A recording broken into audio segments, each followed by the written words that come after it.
It's from Wallstead. Yeah, it's from Wallstead.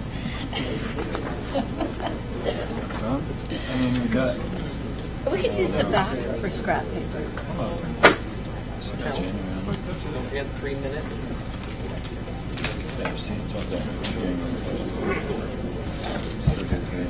Yeah, so I just really think we should bring us new ones. Or not us.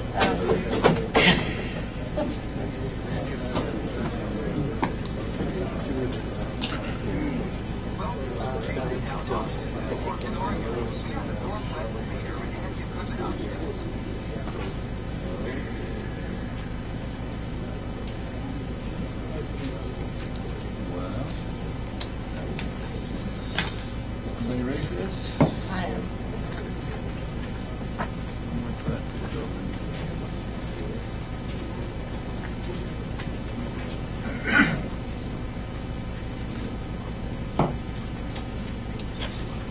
All right, let's do it. I call this meeting of the Woodland Planning Commission to order at 7 p.m. Let's stand for the Pledge of Allegiance.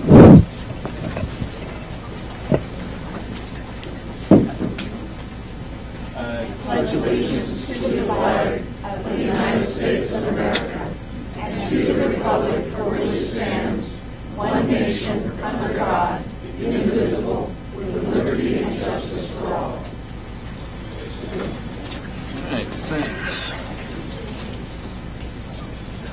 Okay, the role of the Planning Commission is to hold workshops to review and make recommendations to the City Council on all manner of policy and legislative activities. In some cases, we act as a quasi-judicial board for land use cases, which can then be appealed to either the council, the hearings examiner, or a court.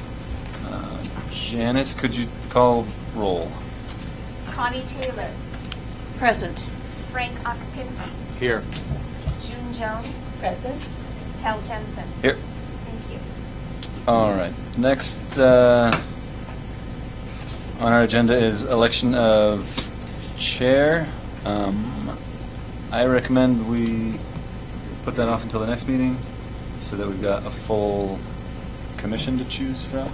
We will need And at to least vote. an acting chair tonight. Tonight? Oh, okay. I mean, it doesn't just. is there a vice chair? Yes. Yeah, I'm the vice chair. Okay. Yeah. Then- So Okay. we're clear there then? Yes, I mean, yes, and if you want to postpone that to the next one, that's fine. too. Okay. How do you guys feel about that? Okay. Anybody interested in making a motion to that effect? That we postpone the election until our next meeting, once another commissioner is appointed. Can't hear it? Okay. I move that we delay the election of a new chair until the February regular meeting. I second. All right. Motion has been made and seconded. All those in favor? Aye. Aye. Aye. Aye. Ayes have it. All right. Next on the agenda is citizen communication for items that aren't on the agenda. Does anybody have anything to say about something not on the agenda? No. All right. Fantastic. Up next is agenda approval. From last time? No, tonight's agenda. Oh.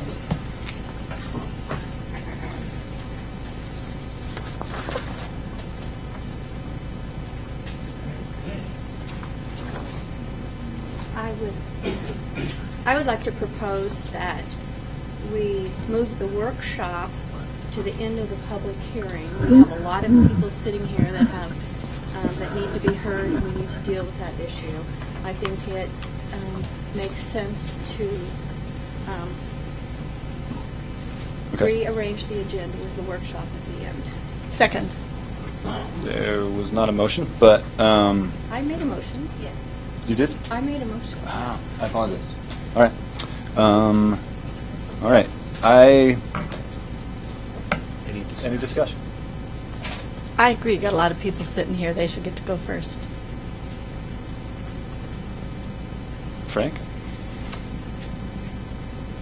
Yeah, I agree with that. All right. So we could vote on it, I guess. Connie? You said? Well, I made the motion. made the so motion? yes, I do. All right, so my understanding is that this workshop is a pretty simple, probably a pretty quick undertaking that will not take long, and we could get it out of the way. The rest of the public hearing is not Point by of- any means quick.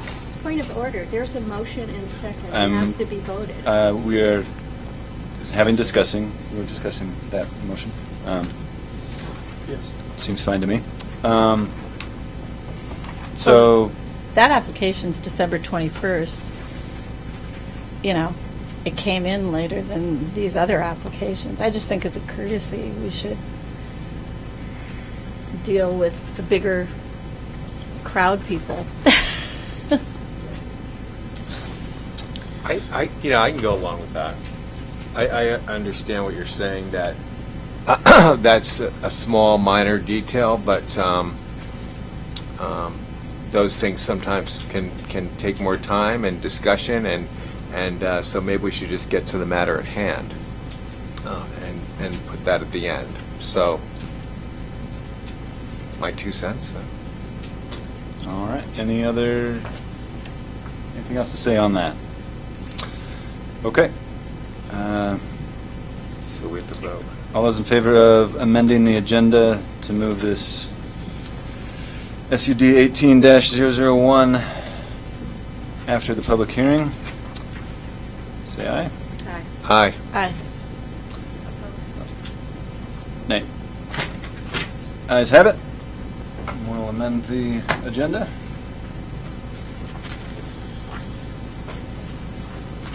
All right. Bear with me, everybody. This is my first time acting as chair.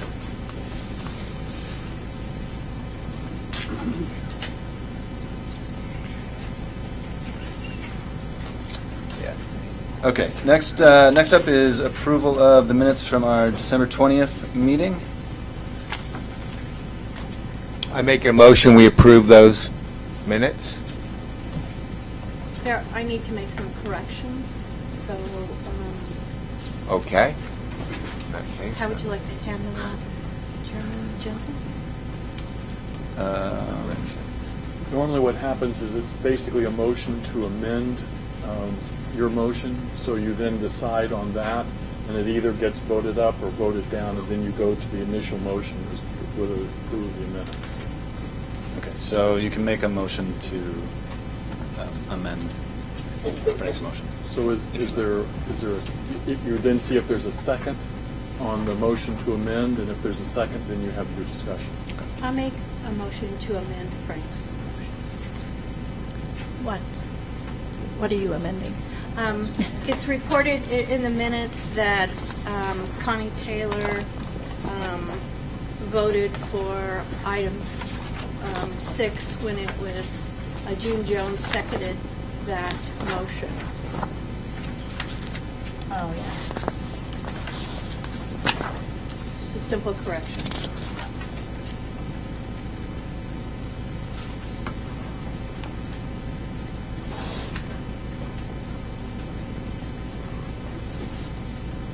Which one? Oh, this one? Yeah. I move to. I second that. You seconded that motion? The motion to amend your motion, yeah. Okay. Okay, so we need to discuss whether or not to make that amendment. Right. You see if there's any other discussion on the amendment. If there is none, you vote on the amendment. If it fails, you're back to the original, and if it succeeds, then it's the amended one that's before the commission. Okay. Fantastic. So, real quick for me, Connie, which one? Way down here. It's I second. Okay, Yeah. all right. Great. It's just a simple Yeah, let's do it. paragraph. Okay. You guys ready to vote?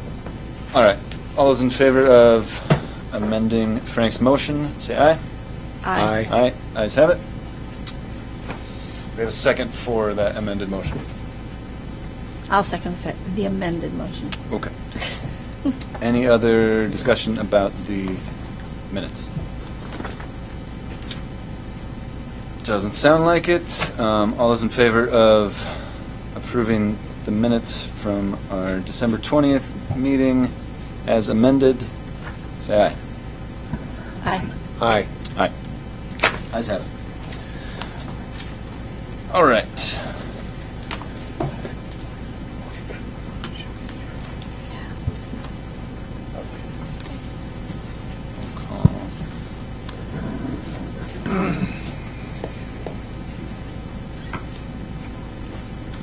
All right, so we are moving on to comprehensive plan map amendment CPA-18-010, September 18th, 008. And I think Travis has a staff report for us. Can you guys hear us out there? Not a thing. All right. Can you hear me a little better? Yeah. Okay. Is it? How about now? Can you? Okay, I just got to be in it. Okay. All right.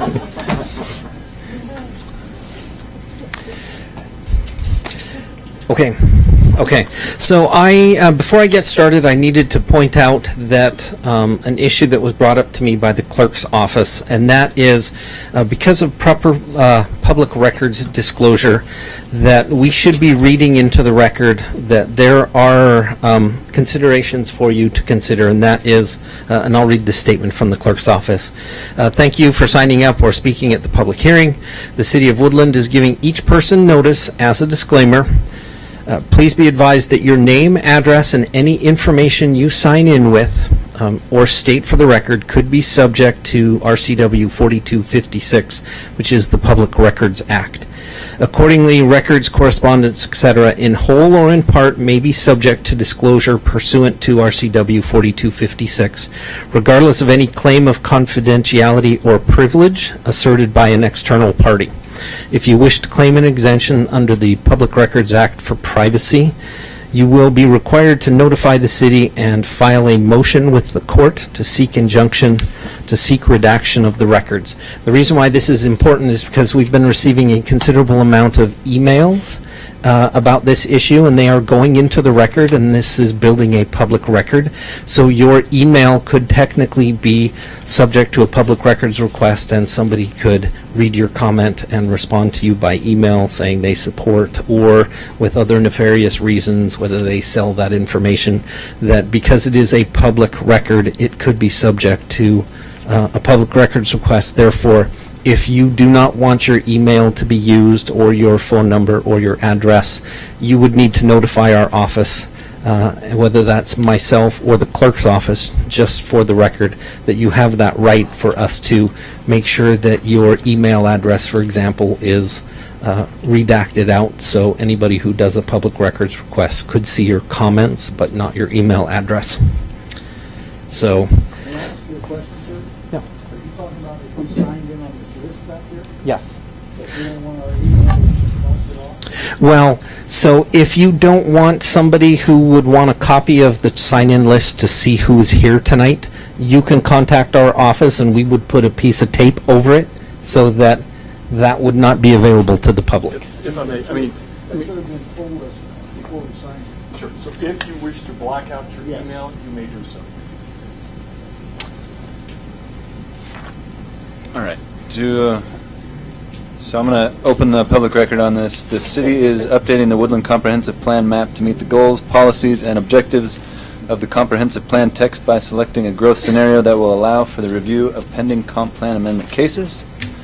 The city is reviewing 6 possible growth scenarios. The areas affected by this application could include some or all of the area west of Interstate 5 between the Columbia and Lewis Rivers and located within Township 5 North and Range 1 EWM and Range 1 WWM in the area known as the Woodland Bottoms. Does any member of the commission have ex parte communication or conflicts of interest that they need to declare? I'll go first. I have a conflict of interest with the Saxony Pacific applications, and I'll need to leave, and go in that little room over there when you talk about Saxony Pacific. Really, nobody can ever not hear me. I have a conflict of interest with Saxony Pacific LLC. I need to not be a part of those conversations, and I need to leave the area. So if you'd let me sit in that little room over there while you talk about Saxony, I'd appreciate it. Thank you. No conflicts of interest that I know of on my part. All right. I have no comment. Okay, fantastic. Travis. Okay. Hit it. All right. So for those of you who have heard this presentation before, I apologize for making you listen to it again, but new hearing means we need to go through and do it again.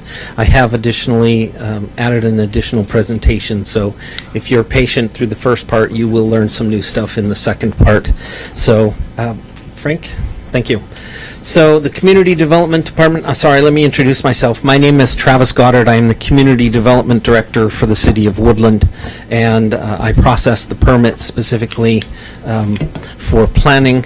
And the Community Development Department has three parts: building, which is structural review, plan review, and inspection; long-range planning, which is like what we're doing tonight, talking about the direction and the vision of the city; and then current planning, which is the individual project review of cases as they come in the door.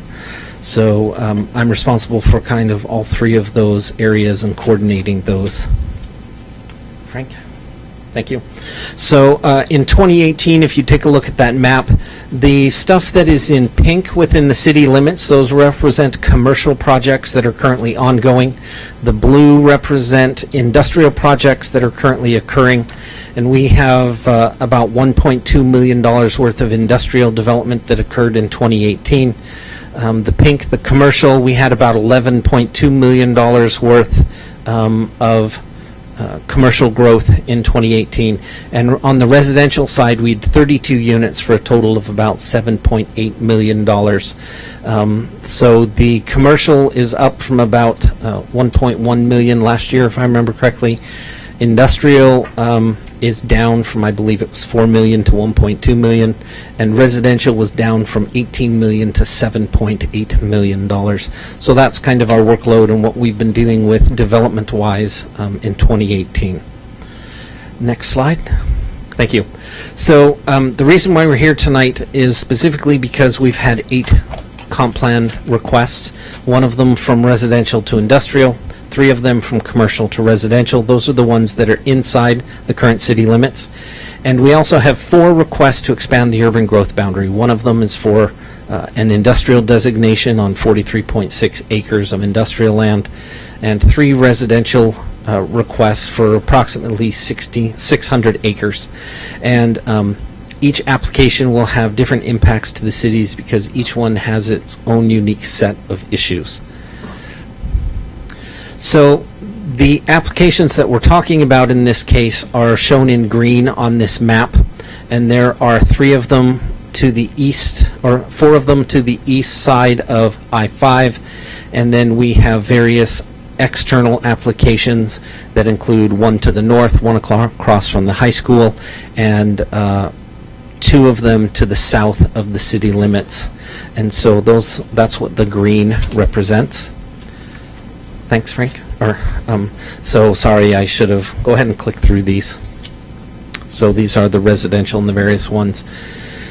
Why is the emphasis on residential? And the answer to that is the 2016 comprehensive plan. When the city adopted that plan in 2016, they assumed that there was 174 acres of available land for residential, and they adopted a growth scenario with 1,292 additional residential units would be the 20-year growth projection for the city. And by the time we get to 2018, when I was hired, there are 44 acres that are available, but when you actually separate out the critical areas like wetlands and steep slopes, there's actually only about 23.7 acres of usable land. So of the 2016 calculation, 174 acres, only about 23 of that is available, which which to this date we've built 392 units. So essentially what I'm faced with is we have 13% of the land, the 20-year land supply available, and 70% of the units left to build. So there seems to be a disconnect between the 2016 estimate of what would last us 20 years and what's actually last us essentially for the next 3 to 4 years. And we have a couple more years worth of land available with that 23.7. But at some point, the residential land looks like it's in shortage. And next slide. Travis, can you define what a unit is so I can understand? Sure. So when we're talking residential units, we don't talk about houses or apartments or condominiums or duplexes. We talk about the number of family units that could be built. So a single-family house is 1 unit, a duplex is 2 units, a 14-unit apartment building would be 14 units, and the state uses a statistical calculation to figure out how many average citizens will live in each type of unit. And so when they looked at the population projection, which was about 3,500 additional people over the next 20 years, that's how they kind of worked backwards to figure out how many units would be needed. And then they calculated backwards from that how many acreage of residential land would be needed to accommodate that growth. Okay. Now, the other thing that we're considering is, given the requests from the applicants who are requesting for additional residential land be included in the urban growth boundary, is some of the natural questions of how we review those projects. Does size matter? Do we take the biggest projects first or the smallest project first? Do we figure out who applied first and give them the priority for consideration based upon not necessarily the merits of the property, but who came in the door? And should that matter more than location, or do internal properties take priority? Those are many of the reasons, or many of the issues that I had to wrestle with. And specifically, my approach was to introduce the idea of growth scenarios rather than looking at the individual projects one by one. I felt it was important that the city take a look at its overall vision for how the city should grow, rather than allowing the individual projects dictate decisions by the city. So that's why we are looking at the growth scenarios in this case. Frank? Thanks. So the scenarios that we were talking about, scenario 1 involved no changes to the comprehensive plan. It was the idea that they got it right in 2016, and the remaining 23.7 acres will continue to last us the remaining 17 years.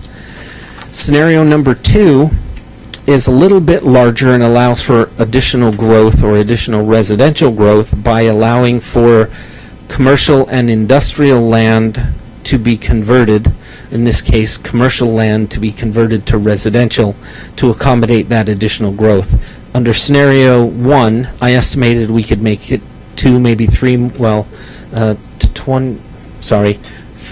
to 5 more years before we would run out of the available land. Under scenario 2, we might be able to make it to 6 to 7 years before we ran out of residential land.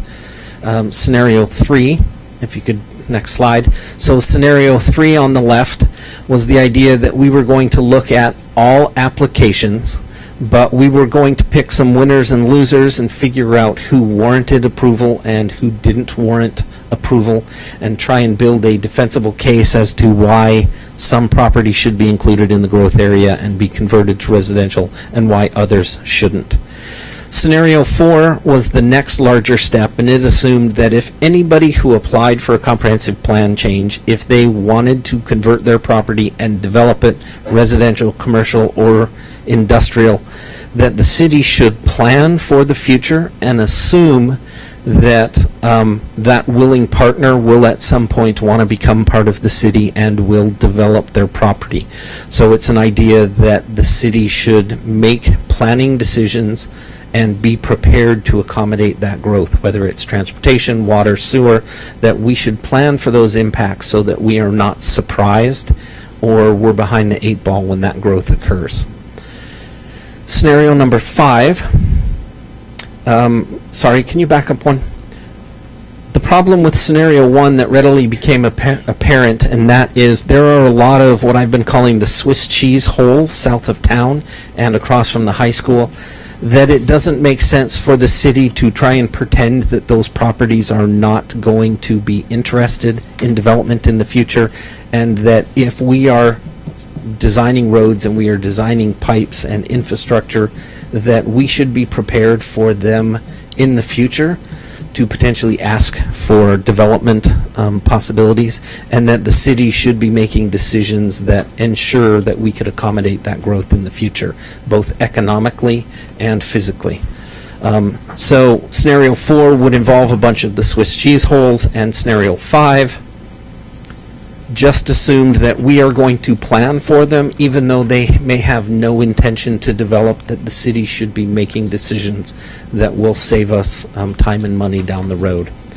Scenario 6 was the idea that the city of Woodland, which is primarily defined by 2 major issues, exit 21 and exit 22, any development that occurs on the bottoms affects the city because that traffic goes through the city of Woodland and exit 21, 22. Therefore, for us to effectively plan for the improvements and the financing of improvements to the city's road system, the water system and sewer system, school system, that we should be looking at what's happening in Cowlitz County, and we should plan accordingly so that we can accommodate that growth in the future, whether it occurs in the city or in the county. So scenario 6 is what we've been calling the bottoms scenario. Next one. Thank you.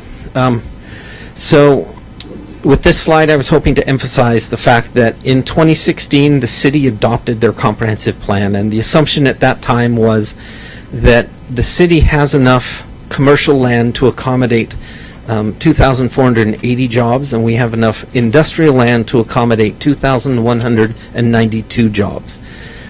They also assumed that there was enough residential land for the 1,292 residential units that we had mentioned before. So this is the direction of the city that was set in 2016.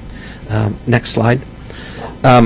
So if you do the math, what that says is the city of Woodland is assuming all those jobs are going to be, but the housing, we would have to have, on average, 3.6 in-town employees to live in those residences if we're going to have a healthy balance of jobs to the people or jobs for the people that are living in the city.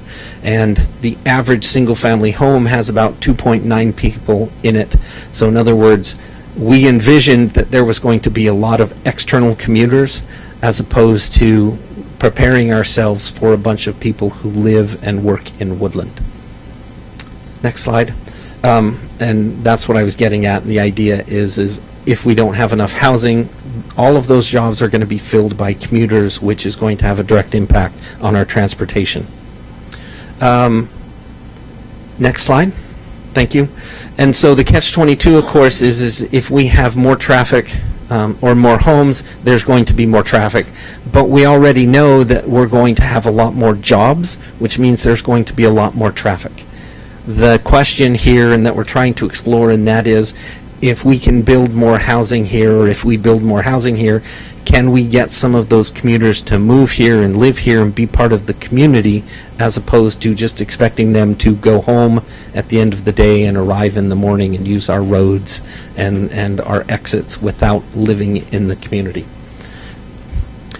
So,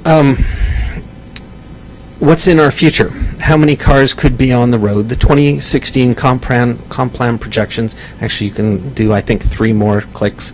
So again, assuming that we have the industrial jobs, the commercial jobs, and the residences, each one of them will create additional traffic. And the way traffic engineers look at traffic is they know that trips will occur with every use and every citizen. They will travel on the roads throughout the day, but the peak hour, the PM peak hour is what they call it. That's the hour in the evening when most cars are on the road for whatever purposes, whether they're going to lunch, whether they're coming home from work, whether they're going to work. There's always an hour in the evening that just has the peak amount of traffic. So what a traffic engineer would do is take a look at that peak hour as the worst case scenario and do an analysis as to whether our roads and intersection can handle that peak hour. Because there's no traffic at 1 and 2 in the morning, they don't worry about those hours. They simply look at the commuting hours in the evening. So if you could click. So by this estimate, if we look at, if I made and in this case I made a quick assumption, and that is the industrial jobs, if people were commuting, commercial jobs, people commuting, residential jobs, if all of that growth over the next 20 years were to occur at an even pace, and they were all to show up in the evening hours, that would be about 5,964 additional trips during the busiest time in the evening. And the fundamental question of planning is, can we reduce that traffic by getting employees to actually live in the city of Woodland? So rather than going through exit 21 or exit 22, they might cross Gorig and go to work, or they might come back, drive back and forth across Scott Avenue, as opposed to getting on the highway and leaving town when they're done making money in the city of Woodland. So that's why we're having this conversation, and why I'm trying to frame it in terms of, as a larger function of the community, what vision do we want to implement, and how do we want to implement this growth that was envisioned a couple years ago. The reason why it's important is because at the time in 2016, the Planning Commission and the City Council opted not to make any changes to our map. So the lion's share of our map for the comprehensive plan is based on our 2005 comprehensive plan, and that was the 2025 or the 2005-2025 plan. And so we are getting to the end of the plan that was adopted in 2005, and whether it was accurate or not, we're starting to see that on our roads, and I think it justifies us having the conversation about where do we want to be in the next 20 years, not necessarily where do we want to be in the next 4 or 5 years. So the staff report and the information that's available on the website, it details the growth scenarios and attempts to reach some conclusions as to whether or not it provides the best approach for predicting the impacts of growth. Like, for example, will number 1, which is no changes to our current map, will it get us where we need to go? Does number 6, which is looking at the entire bottoms, does that give us a better tool for figuring out where traffic is coming from and for accommodating those impacts in the future? Or is number 5 the logical compromise, number 4 the logical compromise? That's kind of why we're having this conversation, because the city needs to try and figure out how we're going to handle the growth that we've already justified accommodating.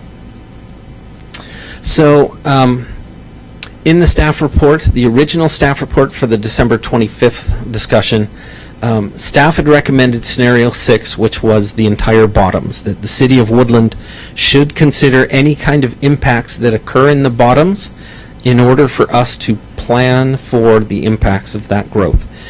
And the reason why we picked that, or the reason why I picked that, is because it recognized the internal changes. It allows for the analysis of exit 22. It allows for the analysis of exit 21, and as well as the impacts to Lewis River Road. It includes the land to the north. It includes land to the south, and additional to the west. Now, this part, this is the exact same presentation that I gave previously, except for a few changes, and specifically, this is the old recommendation. I have a revised recommendation based upon the input and some additional analysis that's been done, so we'll get to that in the next couple slides. So, Frank, thank you. So this was the original proposal that the city should be planning for those impacts. Next.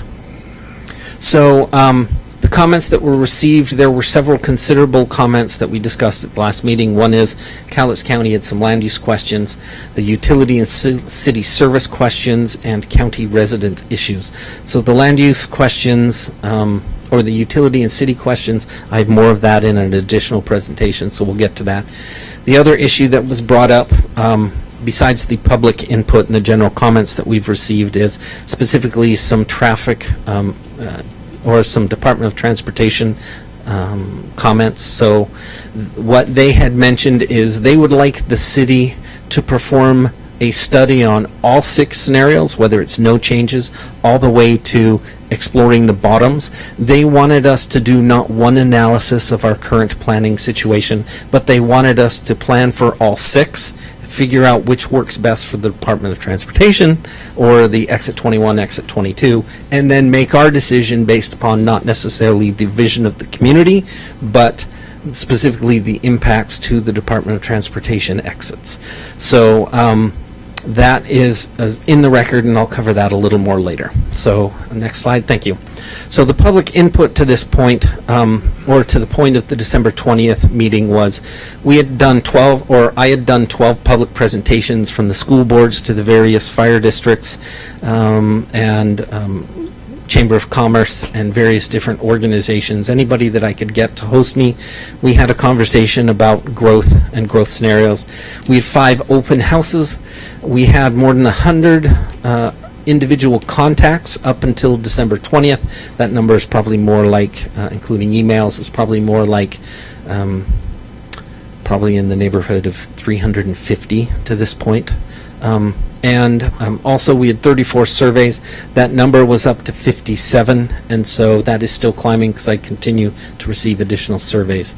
And the main issues of concern that have been brought up and put in the record, and that is traffic, quality of life for county residents, desire for commercial and industrial growth, but not residential development, and desires for sit-down restaurants. That seemed to be a recurring comment in the public input. So next slide, Frank. Thank you. So staff believes, this was the recommendation from the last meeting, staff believes additional testimony should be taken. The Planning Commission should determine whether or not additional information is needed, and they gave me 5 questions to answer, which resulted in the supplemental staff report that is on the website. And it also resulted in a revised presentation and recommendation. So I'll just take a minute to load that up. Do you maybe want to,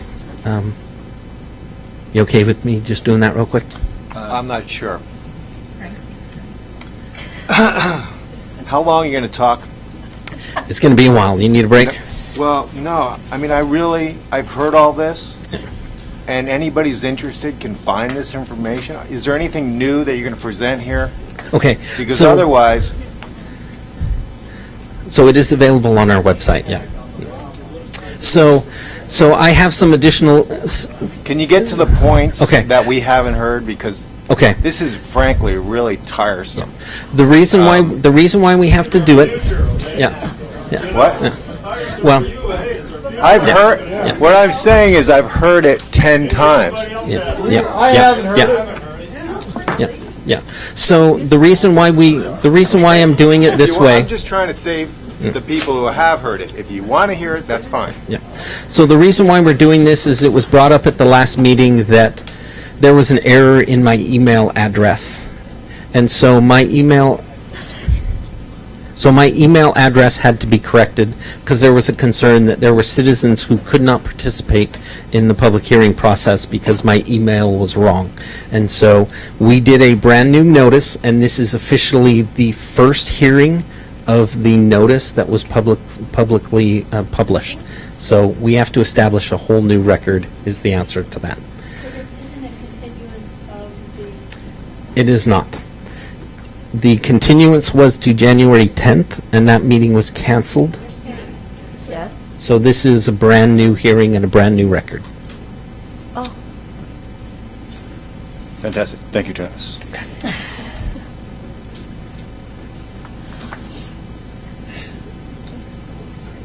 that's important to know.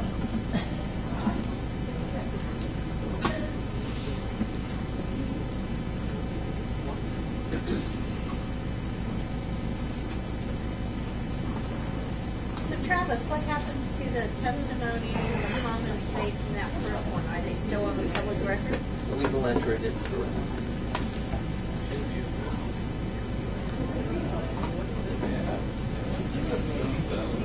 Does it seem fair that we should be allowed to tell those folks that we were working on it since August?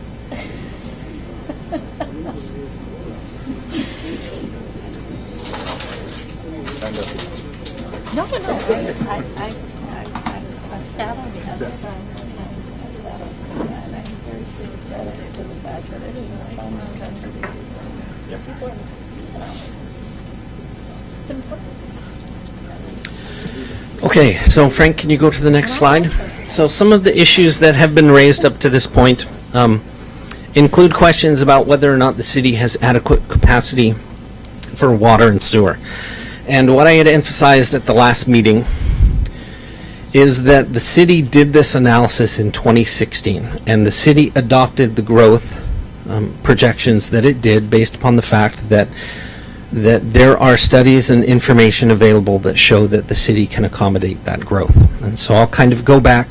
All of this information is available in either the current comprehensive plan, or it is available in the water and the sewer plans that are online. So the first one that I wanted to cover real quick is water, which is covered in section 3.8 of the comprehensive plan. And it was a quick analysis of the users, and there are 1,379 single-family residential users, multifamily 520, commercial 761 users. And that was the information that's available in there. So commercial includes both the industrial and commercial users, so two different uses, but they are categorized as customers in our billing system as essentially a commercial use of water. And the current consumption of water in the city on an average day is 664,000 gallons per day. That's an average, which basically means it's a consumption of about 460 gallons per minute for the entire year. So that's the average. The next slide. So the city has water rights for 2,800 gallons per minute, and the city's water well is currently capable of pumping more water than we have the rights to pull out. So again, our consumption is 640 acres per minute, and our capacity that we could sell is 2,800. So we are considerably below our water rights, and we have adequate capacity for more than the projected growth. Our treatment plant can treat 3 million gallons per day, which is about 2,200 gallons per minute on average. And again, our consumption is 640 gallons per minute, so we're less than 25% of the capacity of our treatment plant. Our storage capacity is 1.6 million gallons in our reservoirs, and the 1999 water plan projected that we would need an additional 600,000 gallons by 2020, I believe it was. And the city has actually funded a 1 million gallon storage facility for construction this year. So that is already funded, and it is going out for bid, so it will be constructed. So even though we only needed or projected that we would need 600,000, the actual financial cost of building 1 million is so marginally small that we are overbuilding the capacity that that we projected we would need. So that's essentially the water system. If you can go to the next slide. So the distribution system, we have 184,000 linear feet of distribution pipe. 80% of that is PVC.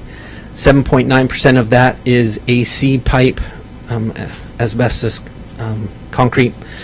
9.4% cast iron. 0.4% of it is steel. 0.4% is steel, and 2.1% of that is ductile iron. Next slide. And so the 2012 water plan was based upon the idea that we have enough water to accommodate 10,092 population, and the comprehensive plan with all of its growth projections assumed that our population would be 9,300 by 2036. So the water that's projected in the water plan exceeds even the comprehensive plan growth. Part of that is because the growth rate assumed in the water plan is we would have an annual growth of 3.5% to our population, and that means industrial, commercial, and residential consumption will increase by 3.5% a year. Our actual comprehensive plan, which we're talking about tonight, is 2.3% growth assumption. So even the water plan assumes a higher rate of consumption than the city is actually expected to grow. And that mentions, okay, there's the 600,000 gallon storage by 2027. And as I mentioned, we're adding 1 million, and we're adding it this year as opposed to the projected need in 2027. The distribution system, the city recognizes that there is additional study needed. And the reason for that is it depends upon where growth occurs. Having an abundance of capacity along Lewis River Road does not do us any good if the industrial growth is on the west side of town.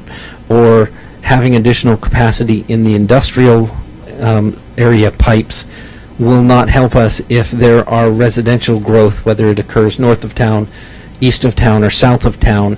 So the actual physical location of development is going to be very critical to distributing the water that we currently have. So the conversation about where growth occurs is really important.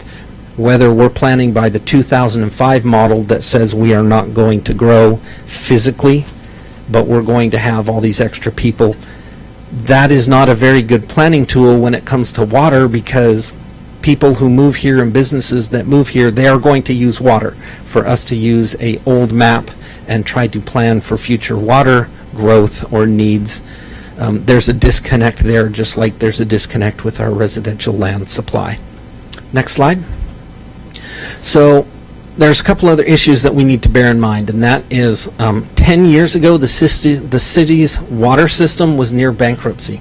And what exactly does that mean? It sounds dramatic. What it means is if a car goes off the road and it hits a fire hydrant, the city would literally not have enough money to fix that fire hydrant. So the only option we would have to do is to leak water in an endless stream, or to turn off that water, and everybody who is upstream from that valve would not have water, because the city did not have enough money to fix a hole or a pipe or a hydrant. That's literally what bankruptcy of the water fund would mean. In 2010, they recognized that fact, and the fact that the water rates were so low they couldn't do maintenance, let alone save for repairs. They implemented a 7% rate increase in 2010. So consistently for the last 9 years, the City Council has increased your water rates by 7%. And after 9 years, what they've managed to do is they've managed to save enough money for the improvements that are needed under the state requirements. And they've been able to almost save enough money to reach their minimum balance for the reserves. So essentially, there is money in the bank to replace a hydrant if a car hits it, but if there is a major catastrophe, the city still may not have enough water to actually to do that. But what they are able to do is perform the normal maintenance and repair of the water system as it occurs, and fund some system improvements as they occur. Now, what's interesting is when you actually take a look at the cost for providing water to your house, you would wish gasoline came at the same price, because cold, clean, fresh water is delivered to your house on demand for 0.3 of a cent per gallon. So next time you go into the store and you buy a bottle of water, you're buying essentially 3.5 cents worth of water, and you're paying 97 cents, $1.97. It depends on what brand you like. But you would be better off going home and buying it or getting it out of your tap for less than a penny. But that's essentially what your water fund provides for you. So if you could go to the next slide. So I think I transition into sewer here. The sewer discussion is in Chapter 8.1 of the Comprehensive Plan. Sure.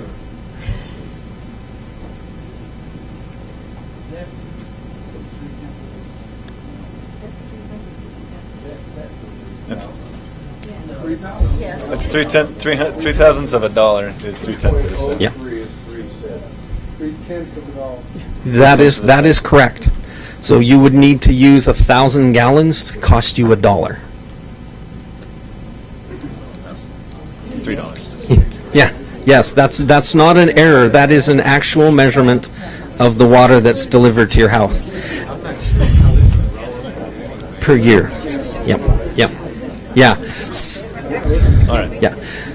So that rate is so low. Actually, the city doesn't charge you a unit of water until you get, I believe it's 800 gallons before your water meter even ticks over. So it's a considerable amount of water that's available to you, and it puts in context the 644,000 gallons that is consumed on an average day in the city of Woodland. So it literally costs pennies to provide that service, or to provide the water itself. So sewer. So this is section 8.1 of the comprehensive plan, and again, the sewer plan assumes a 5% growth rate, and the city comprehensive plan assumes a 2.3% growth rate.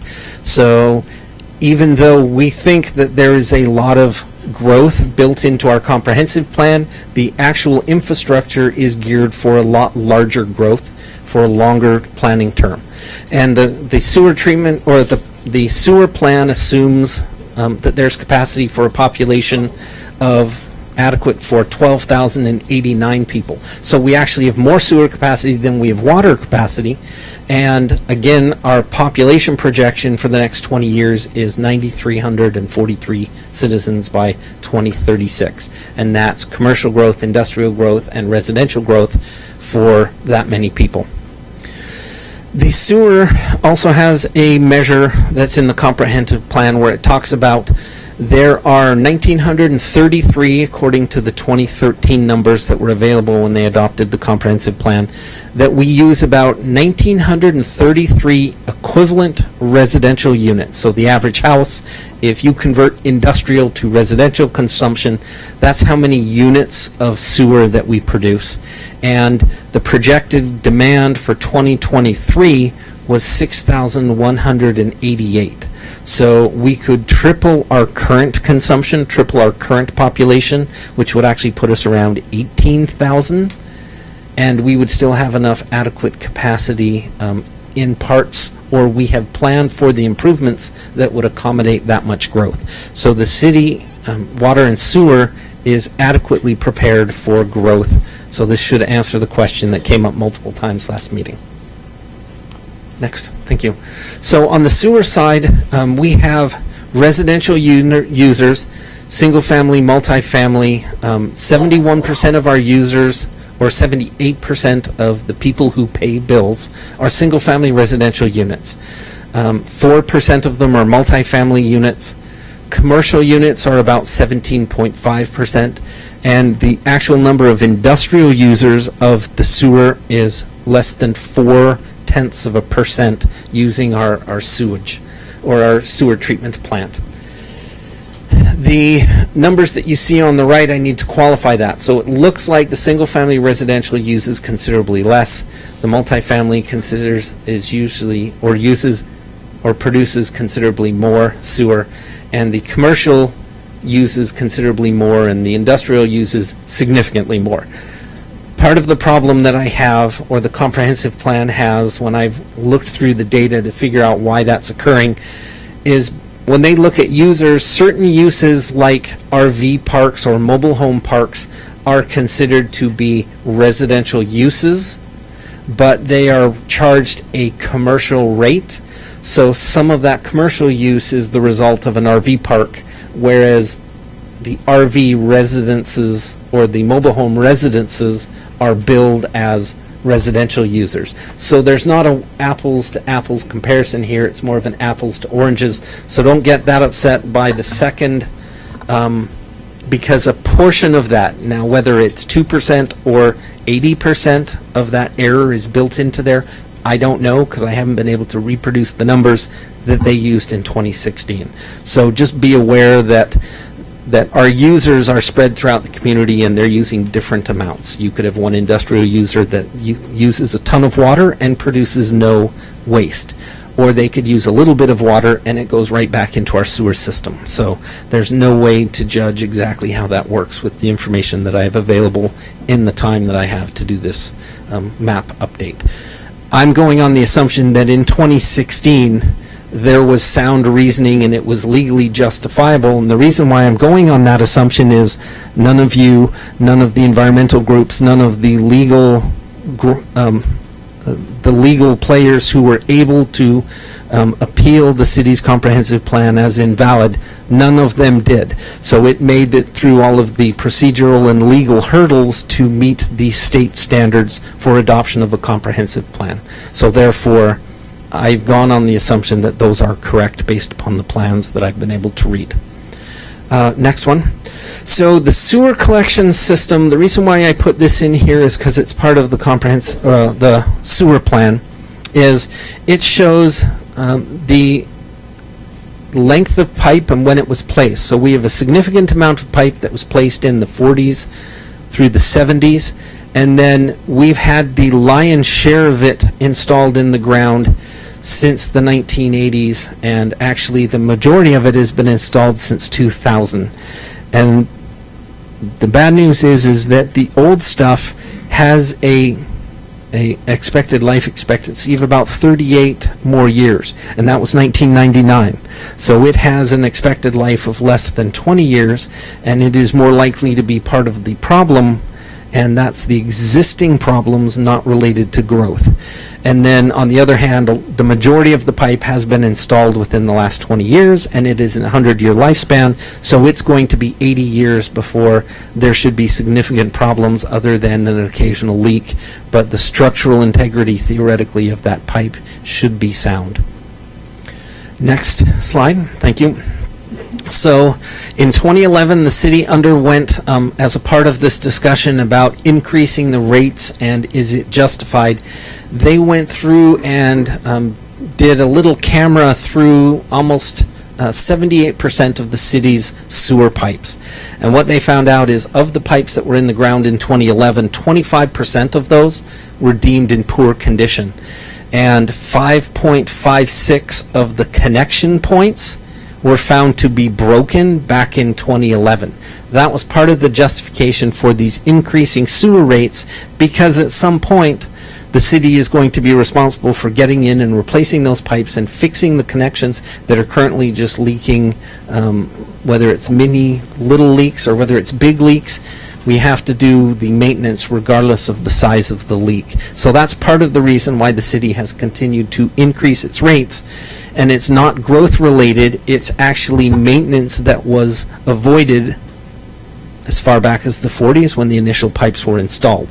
So we are unfortunately at the point where we are having to pay for the sins of the past, which basically was because we were not doing maintenance and we were not collecting the money to do maintenance. Therefore, the existing system is in disrepair. So some of the problems that the sewer system is facing is flat grades, and sewer pipes are laid at an angle so that the waste can drain.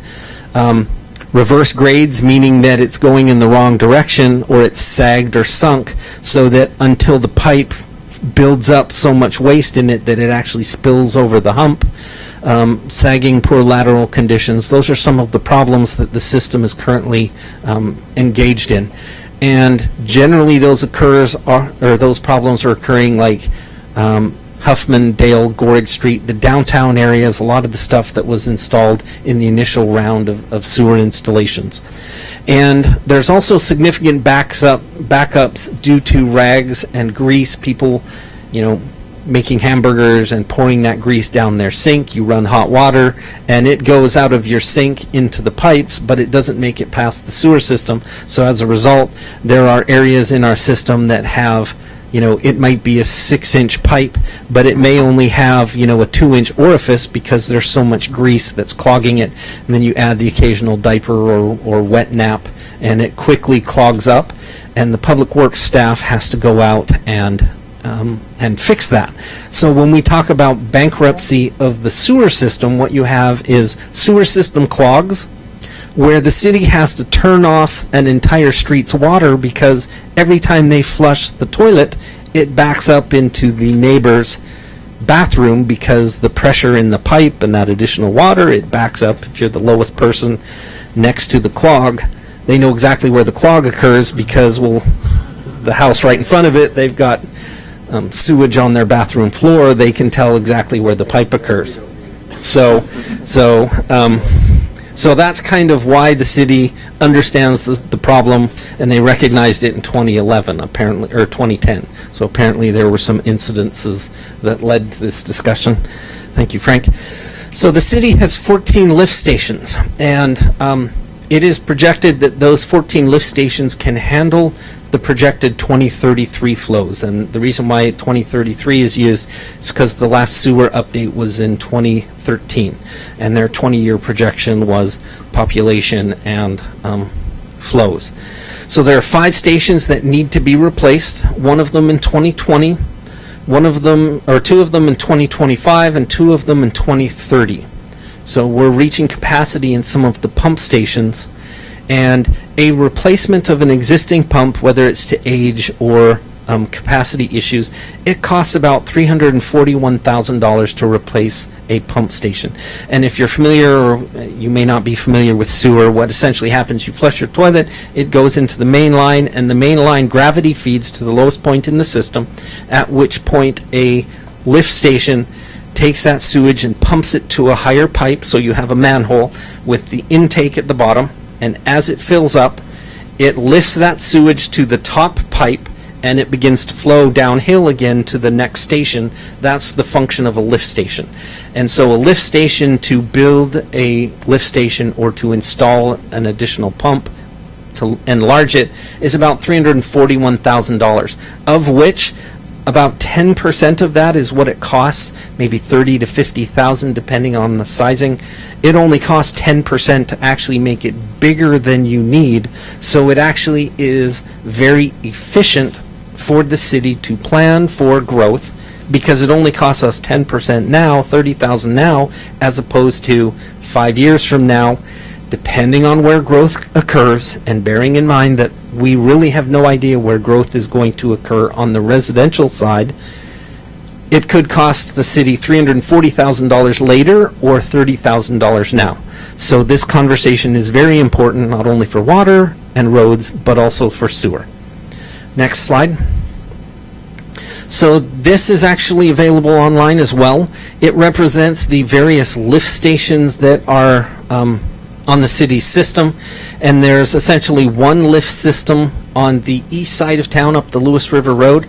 That's essentially because all of that growth up on Insel and Gun Club, it flows downhill to a single point where it is lifted and pumped down to the next pipe. So in some areas it's very efficient because gravity works with the sewer system very efficiently, whereas in the older part of town, the initial pipes were not very deep, and so gravity does not help us as much. It has to be lifted multiple times before it can get to the sewage plant. This again is important because depending on where growth occurs, if we are replacing or upsizing our pumps in the wrong location, that is money that is going to waste. And so it is important for the city to understand where growth is going to occur, because that means dollar investments on the city's part. Next slide. So let's talk about the financing of improvements, because this was a major concern with a lot of the comments. When a pipe is installed in the ground and it goes down a street of a new subdivision, half of that cost go to the people on the left, and half of that cost go to the people on the right.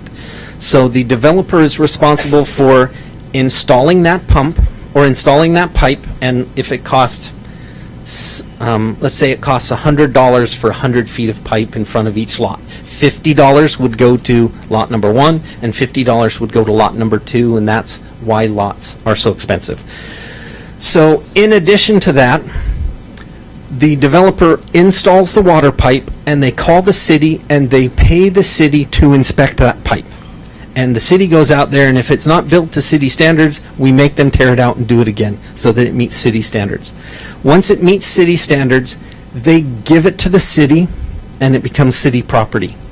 They then have to turn around and pay the city to connect to that sewer pipe. So it can be anywhere from $2,000 to $8,000 to actually connect to the pipe that they just installed and gave to the city free of charge. And once they are connected to that pipe, they build a house, and that the person who buys that house now becomes a ratepayer just like the rest of you. They pay their basic bill, and they pay for the amount of sewage that they put into that pipe. So basic economics, if you're familiar with Rich Dad, Poor Dad, Robert Kiyosaki, his comment or his basic premise was you invest in things that earn you money, earn you income. From the city's point of view, this is the best of both worlds, because not only does the city not pay to install it, but they receive money to operate it, and with an expected life of 100 years, the city actually makes sense for the city to take possession of those sewer and water pipes, because it's a source of income that allows us to fund things like replacement of old pipes, replacement of old connections, increased water system, increased fire hydrant checking, those kind of issues. That's what this comes to pay for. So the financing of new pipes is actually pretty simple when you actually get down to the nuts and bolts of it. Next slide. Thank you. So the next thing I want to talk about really quickly is schools. I don't get into a lot of detail on this, but what I want to point out is that the school district manages the school facilities. And if you were here at the last meeting, I would recommend that you take a look at the video of the last meeting, because the school superintendent was here and he expressed his concern about knowing where the city is going to grow. And his other concern was funding of new facilities. And specifically, because Woodland is a growth management community, we have tools that are available to us that Cowlitz County does not, and that is school impact fees. So the school district has their capital facilities project, their list of projects that they need to do or that they need to pay for, and they can calculate each student which walks into their schools, how much that student costs to build the building to house them. And their calculation is passed on to the city in the form of a request for impact fees. So when a new house is built and a new student has the opportunity to go to school here, that individual house would be responsible for paying a $5,000 one-time school impact fee because they built a house. That means in the future there's going to be a student from that house, therefore they have to pay into that system. Now with impact fees, the amount varies upon the type of unit, and commercial and industrial users do not generate students, so therefore they pay no school impact fees. Only residences pay impact fees for the schools. And those monies, that $5,000, can only be used for growth-related issues. More students, so that money has to be used for more students, which essentially means you can buy land for new schools, you can buy new equipment or build a new facility, or you can pay off debt for something like the high school, because the high school was built because they needed additional capacity. That is additional capacity due to the growth in student numbers. So, for example, if you were in the city and you were to build a house, you would pay $5,000, and the school district could turn around and pay off $5,000 worth of debt. So if you own property within the school district, theoretically you're paying your levies, and let's say it's $1,000 a year. That bill might go down faster because growth is paying off the debt for the high school. So instead of a 20-year bond, it might be a 15-year bond, or it might be a 5-year bond, or it might be a 19-year bond. It depends on how quickly growth occurs in the residential side of the house. But it represents a total savings for the entire school district because the debt is being paid off. It also means that the school district could save that money to buy additional land. That means you don't have to vote for future levies in the future because money is already being saved to buy that land to accommodate additional growth. Now, what's important to remember here is your tax dollars, or the money that you pay with your annual taxes, that's used for the maintenance and operation, to pay teachers, to clean the facilities. Those are operations. And whether new growth occurs or not, you still have to pay your teachers. You still have to pay your janitors. So tax dollars are used for operations, impact fees are used for growth-related impacts to the school system. Next. So the next one is police. The comprehensive plan talks about, generally in planning as a rule of thumb, for about every 750 residents of a city, it equals the workload of about one police officer. So generally, our current population we would need 7 officers, and by the end of our 20-year growth projection, we will need about 13 officers. We currently have 8 with a police chief and some support staff. So it says that we are technically up to full strength on our police. Now, the problem, of course, is the Woodland pay, whether or not it has kept pace with the cost of living is one question. And then, of course, the next question is whether or not it's competitive with close jurisdictions, and we seem to have a high turnover in some of our police positions, and that could be a function not necessarily of we don't have enough positions, we just don't have enough money to pay a competitive rate to keep the officers that might be inclined to move for promotions. So that's one issue that we have to deal with. Now, the police are paid out of our general fund. That means it comes from your tax dollars when you pay your property tax. And 30% of the taxes that you pay goes to the police department.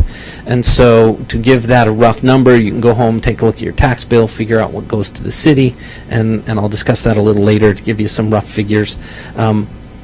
But that gives you an idea of how much goes to the police department.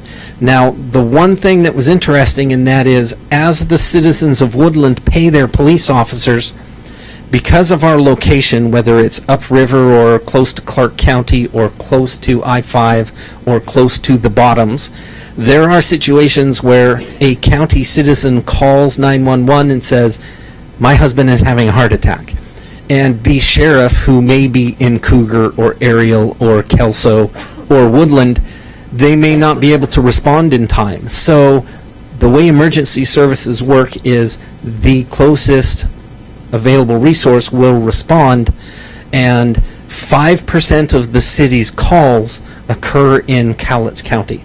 So you can do some rough math, and with a budget, I think, of about $1.2 million, that accounts for about $105,000 worth of city taxpayer money that is going to serve Cowlitz County. So that represents kind of a loss of service. So if you call about a prowler in your backyard and all the officers are in the county responding to a heart attack, it may take them longer to get to your house simply because the emergencies are ranked differently and they can only respond to so many. So you have to hope that the officer who's coming from Ariel shows up at the heart attack site so that the police officer can leave and come to your prowler.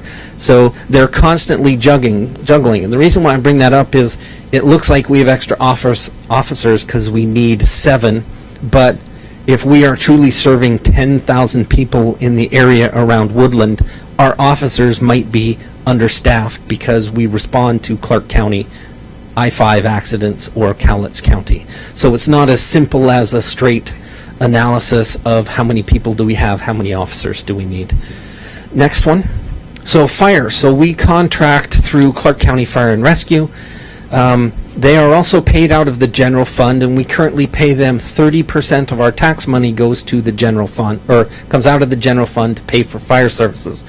Like the police officers, in general, about 5% of their calls are in response to emergency calls that are outside of the city of Woodland. So again, the city residents and the city business and property owners are subsidizing services that are not necessarily benefiting the city of Woodland.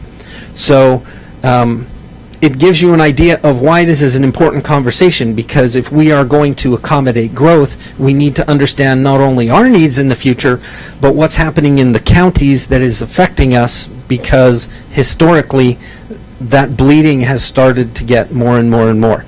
And the question that we're here to fundamentally address, and that is, can the city continue to maintain these levels of services without any associated accommodation of funding for those? Because ultimately what we're talking about is city residents and city business property owners funding city services.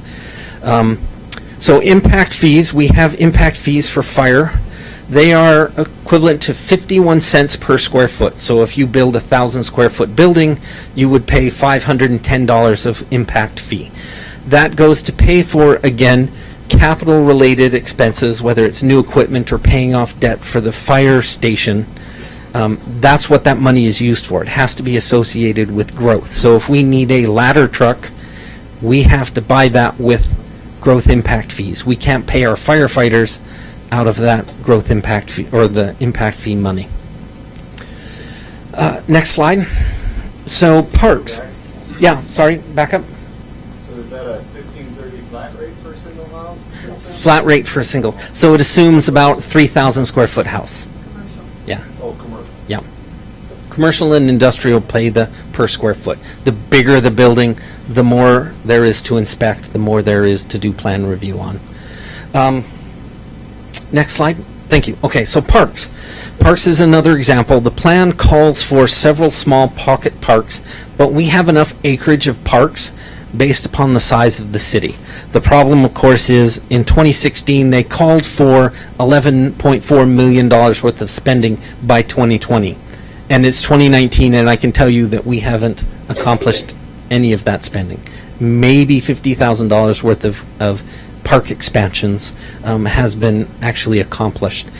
And the city has been collecting impact fees, about $1,100 for a single-family residence and $831 for a multifamily residence.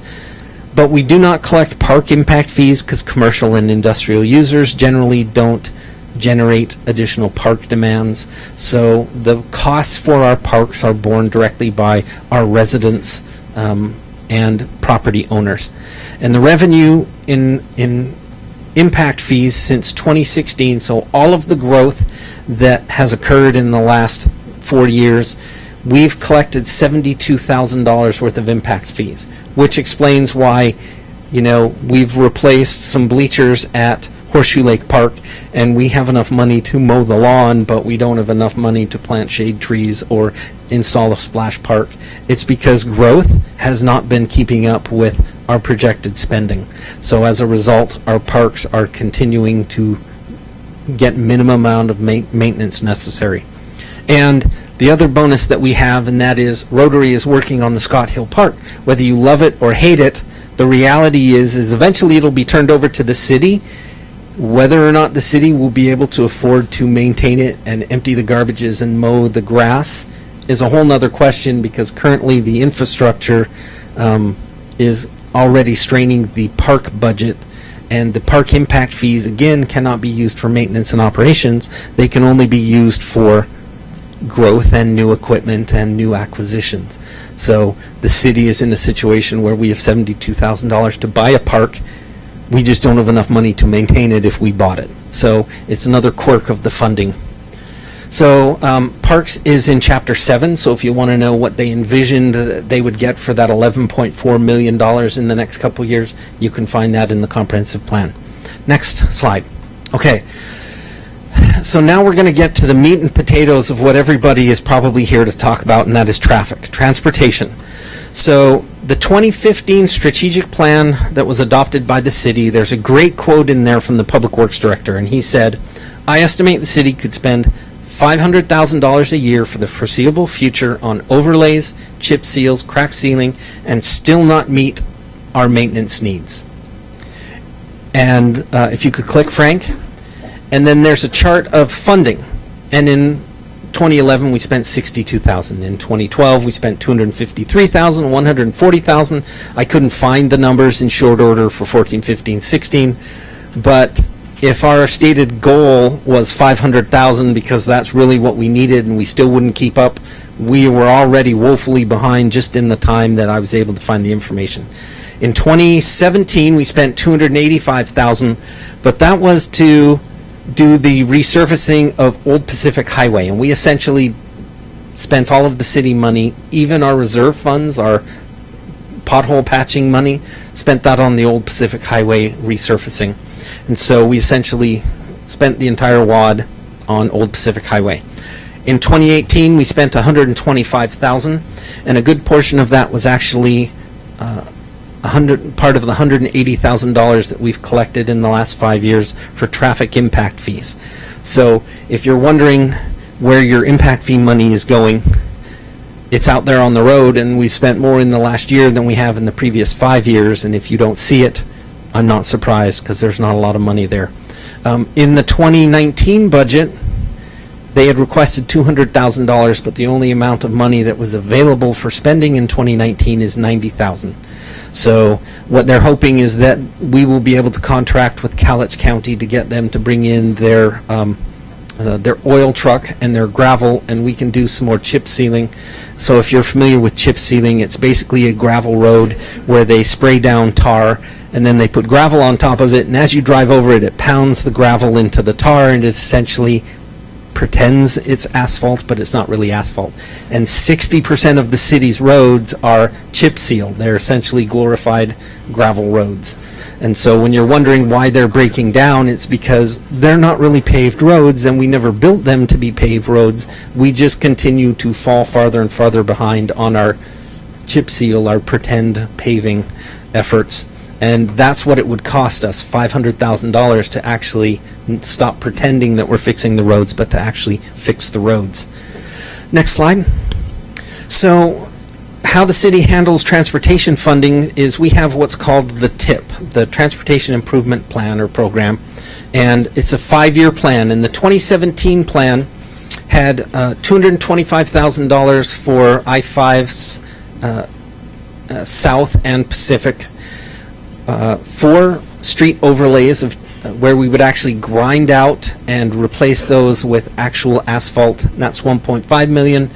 Old Pacific Highway and Gorig, which is right out here in front of us, $4.5 million for a roundabout at that funky intersection that's right out there.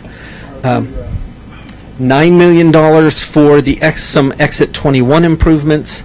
$400,000 for design to reconnect Scott Avenue East to Scott Avenue West, and then our wish list included an $81 million to actually construct the Scott Avenue East and West reconnect. So that's kind of what our adopted transportation plan has been for the last few years. Next slide. So 1 second, Travis. Yeah. We got a couple commissioners who are a little cold. So, do you want to take a break? No, we want heat. Oh. want to get moving. yeah, I think. Yeah.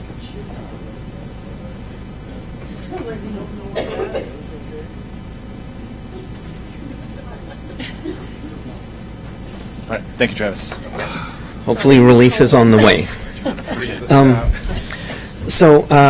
Next one. So essentially what we have is this $96 million plan of transportation fixes. Next one, the local share of that, or what the city is responsible for paying, is only a portion of that. And that's $5.88 million is what we would expect to collect and spend within the next 5 years to make this happen. Or, I'm sorry, within the next 6 years to make this happen. Next. $1 million of that is money to connect Scott. Yes. Yes. Collect from where? East to west. No, And- collect $5 million Oh. from where? We'll get to that. So in the past, our transportation improvement plan hasn't always been so robust. It's been a little more modest. In 2011, it was $7.9 million, and we expected $3.2 million, and 3.5, 18. So it bounces up and down because we did the paving on Old Pacific Highway, and we had some grant money, so a significant chunk disappeared, and then we immediately throw additional projects on the list to talk about it. But the big change occurs in 2015 when essentially the city made the decision that we really want to pursue the Scott Avenue Reconnect, and that is one of our highest priorities. So that $81 million appears, and it has continued to roll over year from year, and that's why those numbers are so hairy on the Transportation Improvement Program. I have one quick question. Yeah. When we're looking at growth, if there's going to be growth south of town or whatever, does the Use your Scott? microphone, please. Oh, yes, sorry. If we're looking at growth, and if we're looking at scenarios, let's say a scenario 5, would that Scott Hill overpass still make sense, or would it be wiser to redirect time and energy to dealing with I-5 improvements or road improvements that would move that traffic from projected residential areas? So that is an excellent question. For those of you who didn't hear it, the question was, does Scott Avenue necessarily reflect some of our growth issues? Is that a fair synopsis? Yes. Okay. So that's an excellent question. That's part of the reason why we're here having this conversation, because I've only been here a year and I've recognized that the city of Woodland is affected by more, especially on traffic, more than just the city's actions. Because anything that occurs in Cowlitz County north of town comes down Green Mountain Road for a considerable distance. Up the Lewis River, it all comes down the Lewis River Road, and those are people who drive through the city even though they don't live here. Northern Clark County, north of La Center and east of Yakult or Amboy, they come across the Lewis River Road, or they come down Hayes Road and across the bridge. So there are growth effects that occur in Clark County, and they come into the city and affect us at exit 21, 22, and we have no say and we have no influence over that. Also, growth that occurs in the bottom, for every trip that's created in the bottoms, it comes through the city of Woodland, so consequently, how we plan our growth is important for us to spend our dollars. How the counties plan their growth is important to us because they expect the city of Woodland to pay for those improvements. The $81 million for the Scott Overpass, it's more of a local solution for what is a regional problem. And when that study was done, and I'll get to some of those options actually pretty soon here, but in 2013, 2014, the city underwent a large study in conjunction with the COG and the Department of Transportation. They gave us money, and we spent about, I believe it was about $1.8 million to study the Scott Avenue Reconnect. And they studied 16 different options and essentially narrowed it down to 9 that were feasible. And then because of recent development, that's kind of dropped down to 2 potential options. Or 3 potential options. One of them was to take Scott Avenue over the highway, but to get over the highway on the other side, you have to stay in the air until you get past the train tracks, because you can't go down and then come up and go over the train tracks again without staying at an elevated height. So we would have, in a sense, the Great Wall of China separating North and South Woodland, and anybody who fronts on Scott Avenue, it would be impossible for you to be able to get up and access your property, so we would have to acquire a considerable amount of properties or to build additional side streets to support that kind of design. So that was kind of eliminated as part of the study, and the only remaining answer was to raise I-5 over Scott Avenue so that Scott Avenue is just a straight road on the ground, and I-5 would be elevated like we have at exit 21. And that's what costs $81 million, and the Department of Transportation has essentially looked at the study and said, $81 million for 6,000 residences so that you can get to Safeway a little more conveniently may not be the best use of state money and federal money, therefore it's unlikely that you're ever going to get that money. Politics is politics, though. That doesn't mean we won't get it, which is why it's still on our tip, because the current policy is that's what we're going to pursue. But that's why the tip numbers are as large as they are. Now, luckily, in cooperation with the Department of Transportation and the Council of Governments, there was leftover money from that study, and there was design money left over from that study.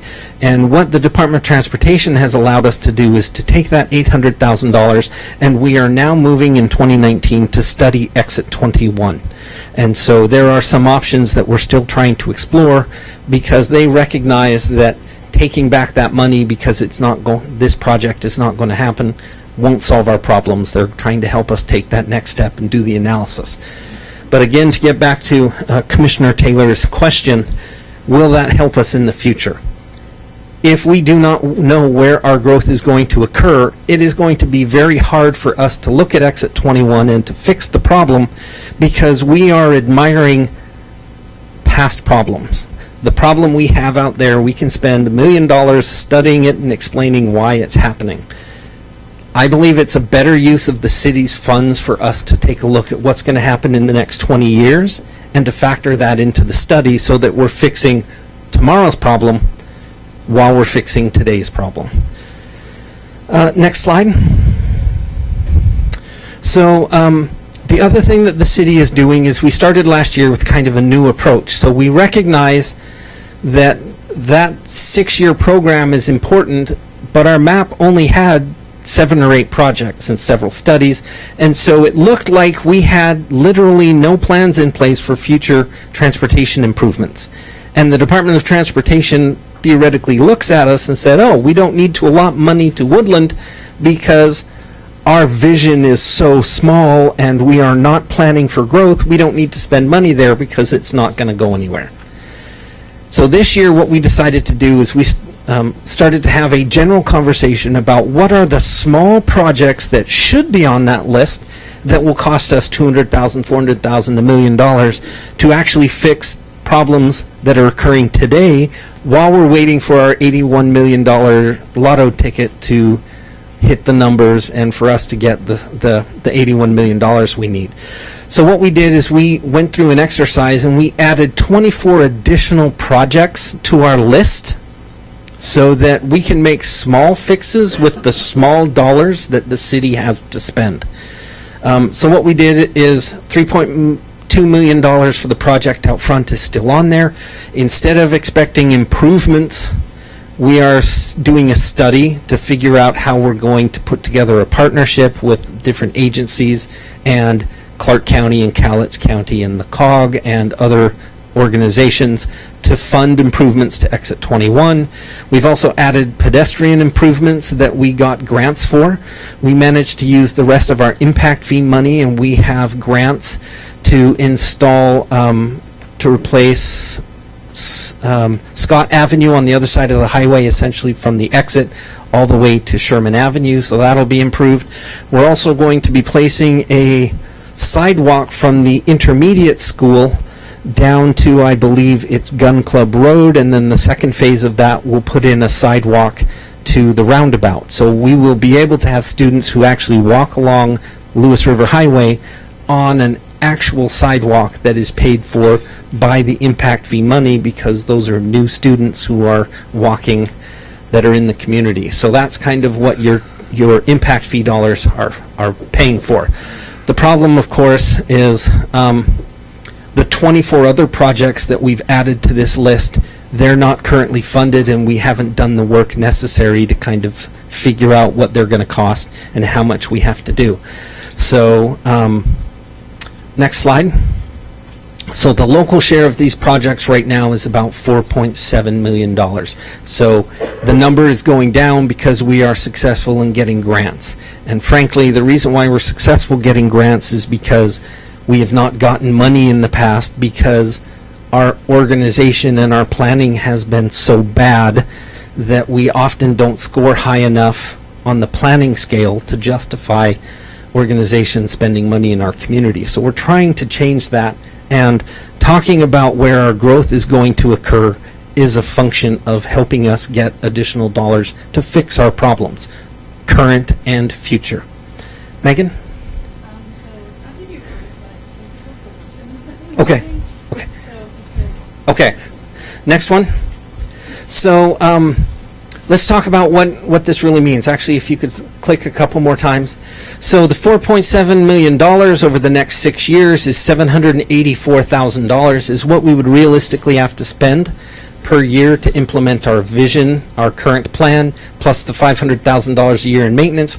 Really what it means is the city has to step up and start generating $1.2 million for us to actually implement the transportation improvements that are needed currently. Next. So again, we get back to this issue of what's in our future. The current conditions warrant $1.2 million per year for the next 6 years.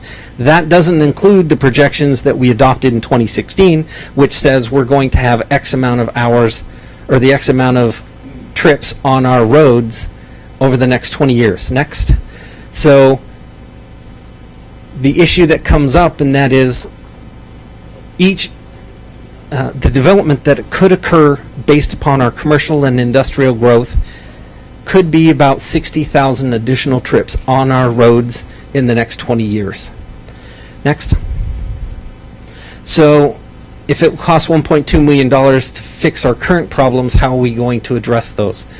And part of the problem is I don't know, because I don't know where that growth is going to occur. For me to incur $1 million worth of improvements in a neighborhood that's not going to see growth may not be a good investment, depending on whether growth occurs. If growth doesn't occur, then yes, fixing the old roads makes sense, or resurfacing Insel Road may be more important than fixing Exit 21. But we have to consider the entire future before we start making decisions like that. And what has been common in the comments, and that is a lot of people have mentioned that the city should fix its problems first before growth occurs. And that's important because, if you could click one more time. So for example, this is the 2013 study for Scott Avenue Overpass. And what this chart says is those are traffic counts in the morning and the evening, and the off-ramp for I-5 in the middle there. In the evening peak hour, there were 754 trips that used that off-ramp in the busiest hour of the day. That's the 2013 number. It is significantly higher now that it's 2019. I just don't have those numbers. What I do know is of those 754 trips, 268 of them took a right turn and went into Clark County. So they may stop at the AM, PM and buy gas, but those are Clark County residences who don't contribute taxes or income to the city's road fund, but they use our road and they use Exit 21. So when you talk about, or when citizens ask for the city to fix our problems before we move forward, whether the city grows or not, the citizens of the city are expected to pay for the expenses or the costs that are incurred by people who don't live here. And that's part of the reason why we're having this conversation, is it's an equity issue that the city really needs to study, and we've done a bad job doing it up to this point. So 20% of those trips approximately go into Clark County. Whether that number's going up and down, I have no idea, because we don't study and we don't have the information to gather that. How much of it goes to Cowles County? Can you wrap this up pretty quickly here, or Sure, what? I think we're pretty close. Well, I do care. So, Hold on. Thank you. You'll have your... I'm sorry. Please. So next one. I am getting Travis, close to the end here. I have one question. Sure. Have you looked at a scenario where you would go into Clark County and kind of trying to capture those people who use our roads, our services, and have you thought about that as a scenario? So I will get to that. Yes. Okay. Yes. So next one. So I'm going to go through some of the studies that have been done, include the Clark Avenue, or the East Scott Overpass. One of the scenarios that was studied is this alignment. This would be really convenient if you worked in Clark, or you lived in Clark County, because you would be able to come off the exit and take a right and go home without having to pass the AM, PM. So this was studied, but it was rejected. Next one. Roundabout, kind of the same reason. It helps relieve some of the stacking, but this was rejected. Next one. So increasing the capacity going under the highway and being able to turn north onto the off-ramp or up into the Pacific area. This was also rejected. Next one. This one is a little more complex. It involves realigning the AM-PM intersection and moving it to the other side of the AM-PM. This is actually really... has some merit, because it would eliminate the two lights right next to each other, and it means you would be able to actually stack in the intersection and make turning movements without bumping into each other when the next light is green and this light is yellow and those kind of issues. But it focuses mostly on the east or the west side of the road and Goring Atlantic or Goring Pacific Lake Shore and the on-ramp.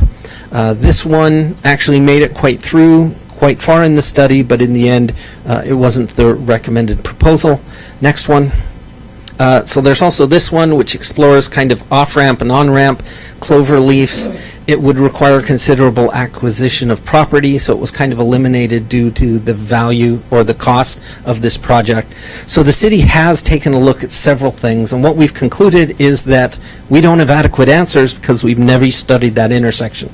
In 2013, if we had used that $1.8 million, imagine a world where we had studied that in 2013-14. We came up with a solution. It's 2019. That means we would be constructing this summer or next summer, and the problem would almost be fixed. But instead, we kind of missed that opportunity, and we're using the leftover money to do what we might have, considered doing several years ago. So that's kind of why we are where we are. Next slide. So again, we get back to this question of $1.2 million per year for the next 6 years. That's for basic maintenance plus for the improvements that are on our list, not the 24 that we've added for the convenience fixes. An existing house, which costs, and this is a typical house on Dale Street I picked. It was valued at $180,000. What that homeowner pays is $367 to the city. They pay about $355 to the county, but that goes into a black box up at the county, and we don't necessarily see that money directly. But of the money that the city collects, about 30% of that goes to police, 30% to fire, about 20% of it. So this taxpayer, they contribute $73 to the fixing. That's $73 towards the $1.2 million that we need to maintain and improve our road system. So that gives you an idea of how many $73 homes we need to fix the roads. The other 20%, theoretically, that goes to parks and everything else, whether you go to City Hall, whether you call the shops, or whether you do any kind of administrative issues. That's all funded by the other 20%.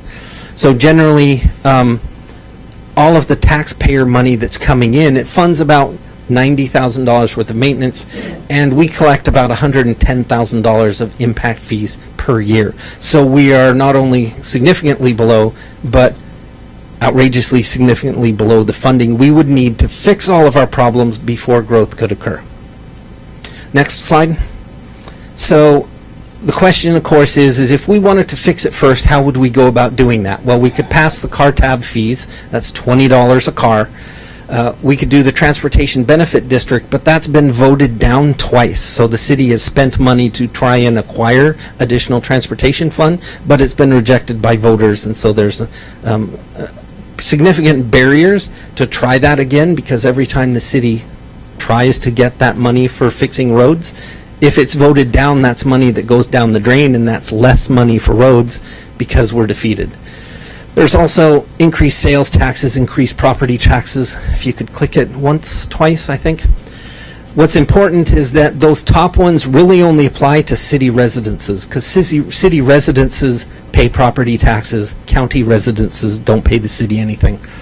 Everyone does pay gas taxes, but the city's share of gas taxes, so when you pay 69 cents per gallon at the pump, 1.5 cents of that goes to the city. So I, as a commuter, I come to town. If I fill my tank, once a month, 10 gallons, the city gets 15 cents worth of my money to use the road every day to commute back and forth. So that's kind of, I also noticed a problem with this when I was reviewing it. Technically, when I go out to lunch and I buy something here, I also pay sales tax, and I think the city's share of sales tax might be 2 cents. So if I get a $10 lunch, technically the city gets another 20 cents, and that money goes into the general fund, and of that 20 cents, 20% of it, or 4 cents, goes towards the roads. So you could see that an average person like myself, when I commute to town, I contribute about 30 cents a week to the city's road funds, which explains why we can only spend $140,000 a year on our roads. Next slide. Now, impact fees, on the other hand, if we were to look at a typical house, and I use $280,000 because in previous presentations, AHO has mentioned that they want to build about a $280,000 target house. That homeowner, when they buy the house, will pay about $540 worth of taxes. $162. They'll pay $52 more than the typical older home on Dale Street. Fire, roads, parks. And what's important to understand is they also pay impact fees, which is growth-driven funds. So they will pay $838 in transportation fees. That's equivalent to about 8 years' worth of back pay for transportation. They pay about 25 years' worth of back pay for parks. The fire impact fees and the school impact fees, those are used to pay off debt for equipment or facilities that the community has already paid for. And I put 2 asterisks by the school because theoretically every city home that pays an impact fee for schools, that debt is spread out over the entire school district, and about 50% of the students in Woodland schools, 50% of them live in the city of Woodland. The other 50% live out in Cowlitz County. So for every $5,000 that is contributed by the city to pay off debt, we pay off $2,500 worth of city debt and $2,500 worth of county debt.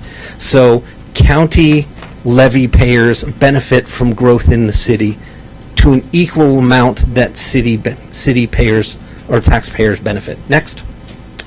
And that's essentially kind of gets me to the end of my presentation.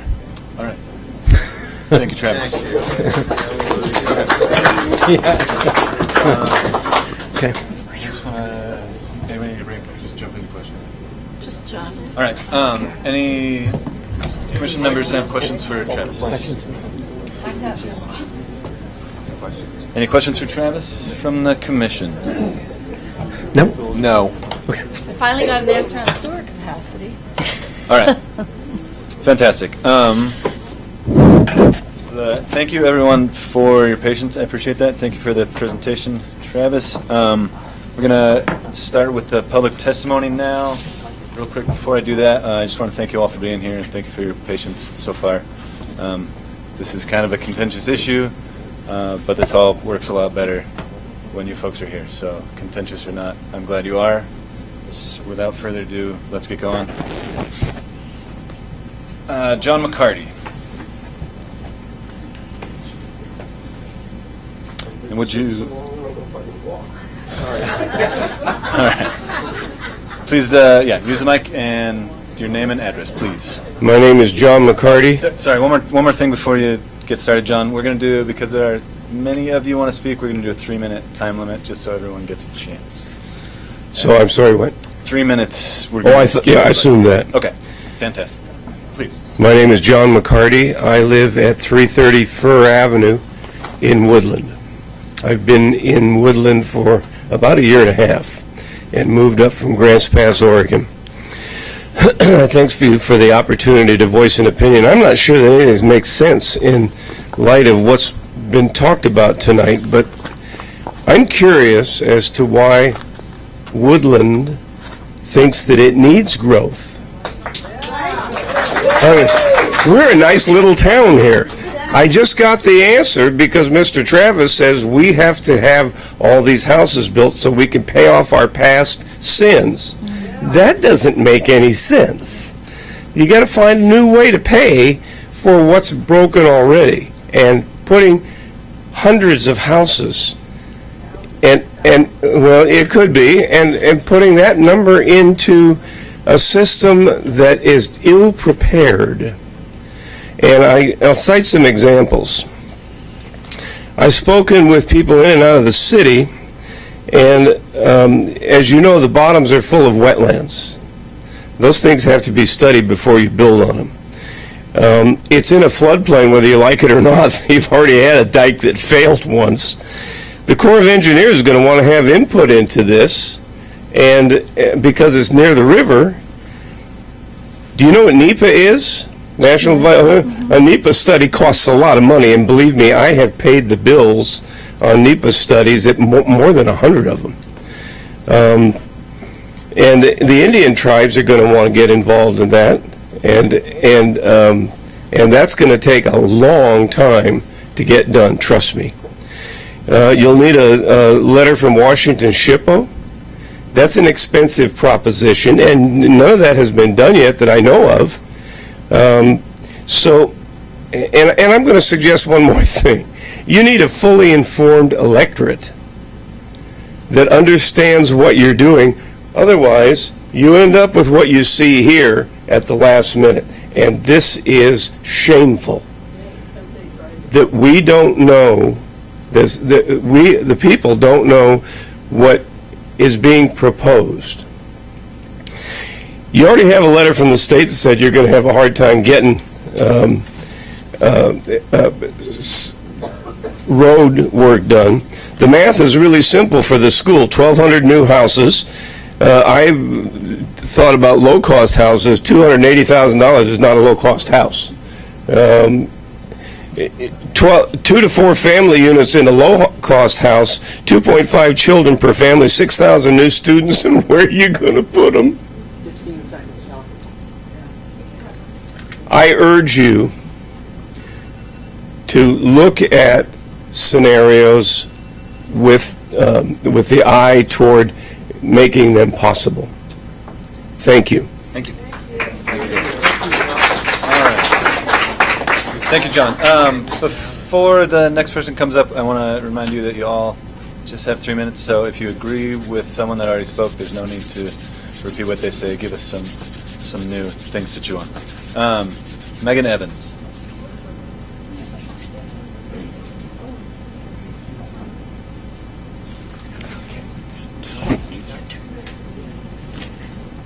My name is Megan Evans. I live on 2704 Avenue. First off, I believe the city is trying to move forward and repair the damage that was done by others, but I believe expanding the urban growth boundary is not in the city's best interest due to our decaying infrastructure and my concern about the availability of water resources. According to a study prepared for Cowlitz County by GlobalWise, in 2017, land in the Woodland Bombs is identified as having critical areas of concern. Aquifer recharge areas were the most frequently found category of critical areas, with the second being geologic hazards, such as liquefaction, if you know what that means. In the Woodland Bottoms, 159 parcels of land are considered to have liquefaction susceptibility. So, for instance, if there was an earthquake, well, if you have a house built there, it would go into a sinkhole, so. As well as 44 parcels being identified as critical aquifer recharge areas. According to the map in the report, one of these areas are in the location where AHO construction would begin building if the urban growth boundary is expanded. I am also concerned about hundreds, if not thousands of homes would impact our water, sewer, and roads. When I first moved here, I knew there was something off, specifically about the water. It smelled like a swimming pool. To keep the long story short, I later found out Woodlands Water Treatment Plant had 3 heavily corroded water filters that were past their end of life. But this whole time, I was told the water was totally fine. Not only that, I learned the city has asbestos water lines, which could be corroding as well because of how old they might be. Have studies been done on these recently? I only know of one, but considering how old the city is, how many more might there be? Regarding our roads, I have been told they are 10 years behind and the city has no money to fix much of anything. So how does the city plan on fixing these things other than taxing the citizens of Woodland more? As far as the city's water resources, I feel like these need to be taken into account and a further analysis done before anything is changed. According to the Washington State Department of Ecology, regarding the Lewis River watershed, there is limited water available for new uses, given that river levels need to be maintained to ensure water quality and fish migration. Not only that, Pacific Corp has senior water rights to maintain reservoir levels in Lake Merwin and Yale Lake, and as a result, much of the water in the Lewis River watershed has already been spoken for. Increased demands from population growth, low summer and early fall streamflow levels, and impacts from climate change will add to the challenge of finding new water supplies, especially during the summer months. An example of this happening would be in regards to last year, where the mayor called on the citizens of Woodland to conserve water due to low water levels on August 3rd, 2017. My question is, would there be enough water available to citizens if a few thousand people were added? This is something I believe needs to be addressed, and the city needs to discuss as a potential problem. Thank you. Thank you.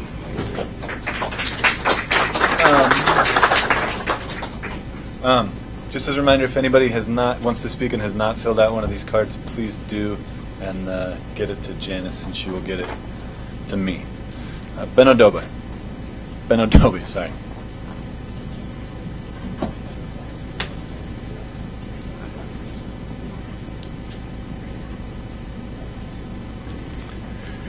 Thank you. My name is Ben Odobe and I live on 1066 South Peking Road. Dear Planning Commissioners, thanks for the opportunity to express my input about the different proposals for an amendment to the City of Woodlands Comprehensive Plan. Based on the input from many different sources and from citizens through public hearings, you will make a decision on what you feel is the best recommendation to the City Council not too long from now. Here are a few of my observations throughout this process. It is quite understandable that people in our community are concerned about the possible impacts in this quite sizable residential development that has been proposed would materialize within the near future. I do share that same concern. However, I don't appreciate when this concern turns into a finger-pointing situation, in particular towards two family dairy farms, namely Donald and Ferguson, who started their farms well before most people became residents of Woodland. Both families deserve a lot of credit for their contribution to this community for all those years that they have run their family dairy farms. It is said that due to economic reasons they needed to sell their cows last month. It is quite understandable that they want to sell a good portion of the land which they don't need for farmers' purposes any longer. A deal with AO Construction for a housing development for them makes good sense. The question before you, how much of an additional housing development on the south side of the City of Woodland is reasonable, necessary, and feasibly possible? A lot of developments have taken place over the years in Woodland. Many people who attend these hearings have been part of those developments. I'm sure that they appreciated the decision makers in Woodland when they were given the opportunity to be part of the future of this community. Also, that new companies were attracted to our community to do business in this area. Some of the main reasons I am personally for an additional housing development are as follows. Number one, Woodland cannot ignore the need for additional housing. Number two, a development on the west side of Interstate 5 will benefit the downtown area. It will make that area much more attractive. And number three, additional housing will result in an increase of business activities within the city limits, which will help Woodland's tax revenues, and it will be good for people who will be able to live very close to their current and or potential future employers. Bottom line, I sincerely hope that you will recommend a plan which includes a decent portion of the AO proposal, table the rest to a later date when that option is needed for further growth and when current obstacles for that section have been sufficiently addressed. Thanks Travis, staff and commissioners for your service and work that you put into this planning project, also for your consideration. Thank you. Thank you. By the way, I have a map which is very interesting. This is a map from the 1950s, and Interstate 5 was constructed. All right, we got to keep moving on. Okay. Thanks. But Appreciate I will it. put copies here for anyone that wants to look. Can I get All a copy of right. that? Then I'll put the record everyone can. Thank you. Next up, Hope Koistinen. Hey, Travis and Tyler, could you guys turn around and turn up the heat?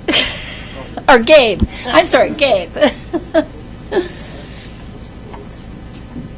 72. How do you feel about that, ladies?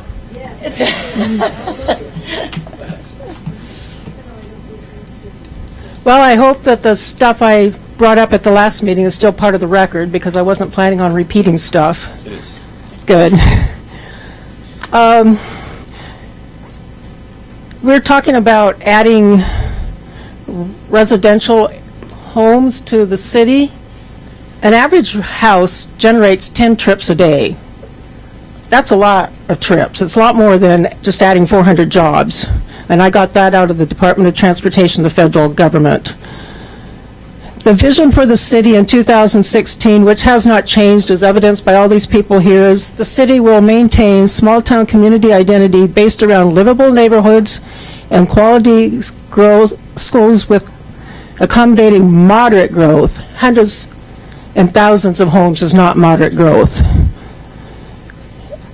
And if there was a disaster on the Woodland Bottoms, flood, earthquake, Mount St. Helens dam failure, how would you get out many thousands more residents? A quote from Strong Town says, "At best, impact fees are merely a one-time charge in exchange for taking on a permanent obligation. Every foot of road will have to be maintained, and every water pipe, stormwater pipe, and sewer main will eventually have to be replaced. It's like buying your kid a smartphone with the money your kids save. The real money is the cost month after month, year after year cost of the data plan."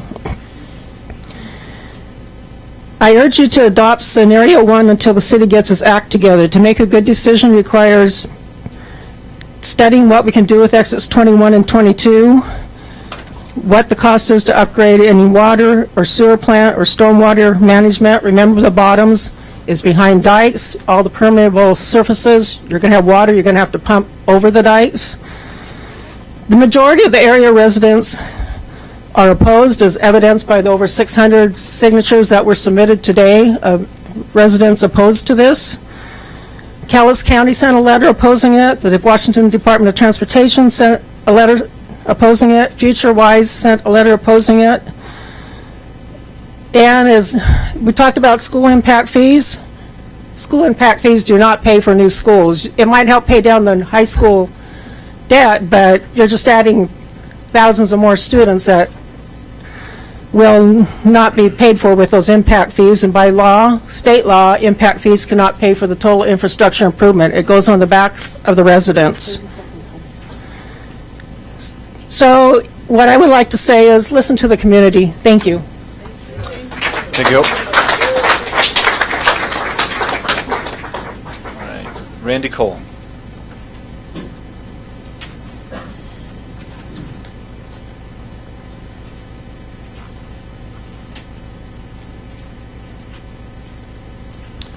I'm Randy Cole at 181 Airport Drive. I don't have so much more to say because it's already been said by both Hope and the very first gentleman. Very articulate, by the way. Thank you for that. But I did have a little bit of a question here. Travis, I wanted to ask you, when you brought up in your presentation, which was dramatically different than the last meeting, did I understand you right when you said that your considerations for these proposals are more directly tied to the Department of Transportation's concerns than the citizens' concerns? Did I understand that right when you were? So I'll address that when I do my summation. So I'll add that to my list. Okay. Travis is going to speak after the public. Okay, I just understood it as that, and it just seemed kind of, I don't know why they should be taking precedence, even though that is one of our biggest concerns, the traffic. But anyway, so yeah, I guess I don't have so much more to say, but I do appreciate very much that you allowed more public input because, like Hope said, there was a lot of people that were able to bring more to the equation. So thank you very much. Thank you, Randy.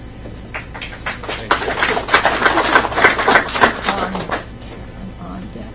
Tell them who the next person Oh, is. sure, yeah. All right. David Seaman. Up after that is Steve Madsen. Hello, my name is David Seaman. I will be reading a bit of an excerpt from a letter written by Hope Koivunen.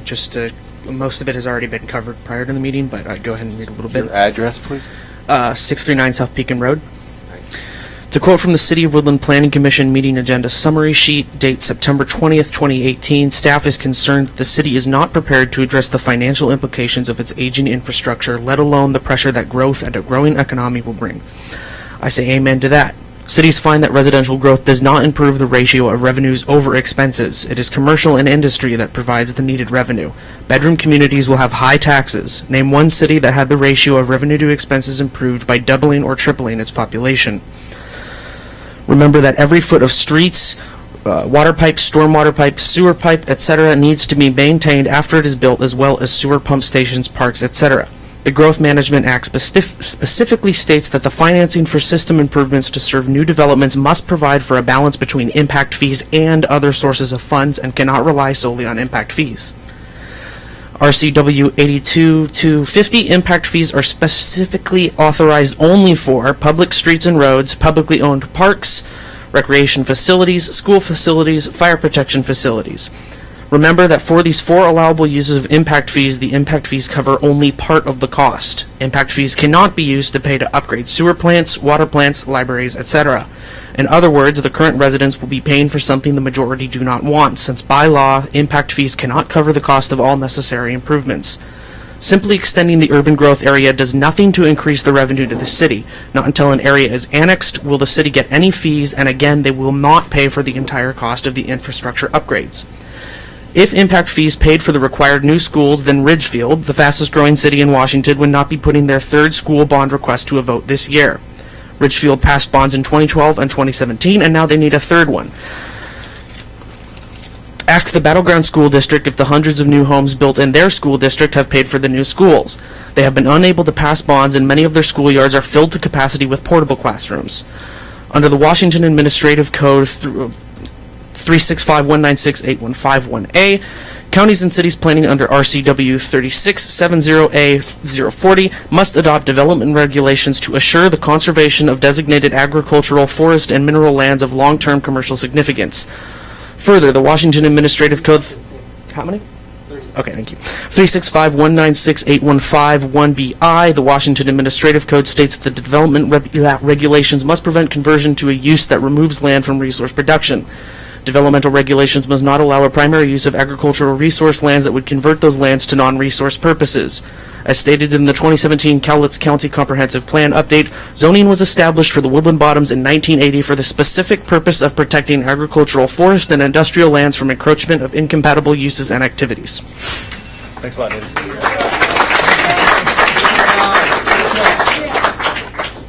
All right, Steve. Steve Mattson, you're up. After Steve, Darlene Johnson.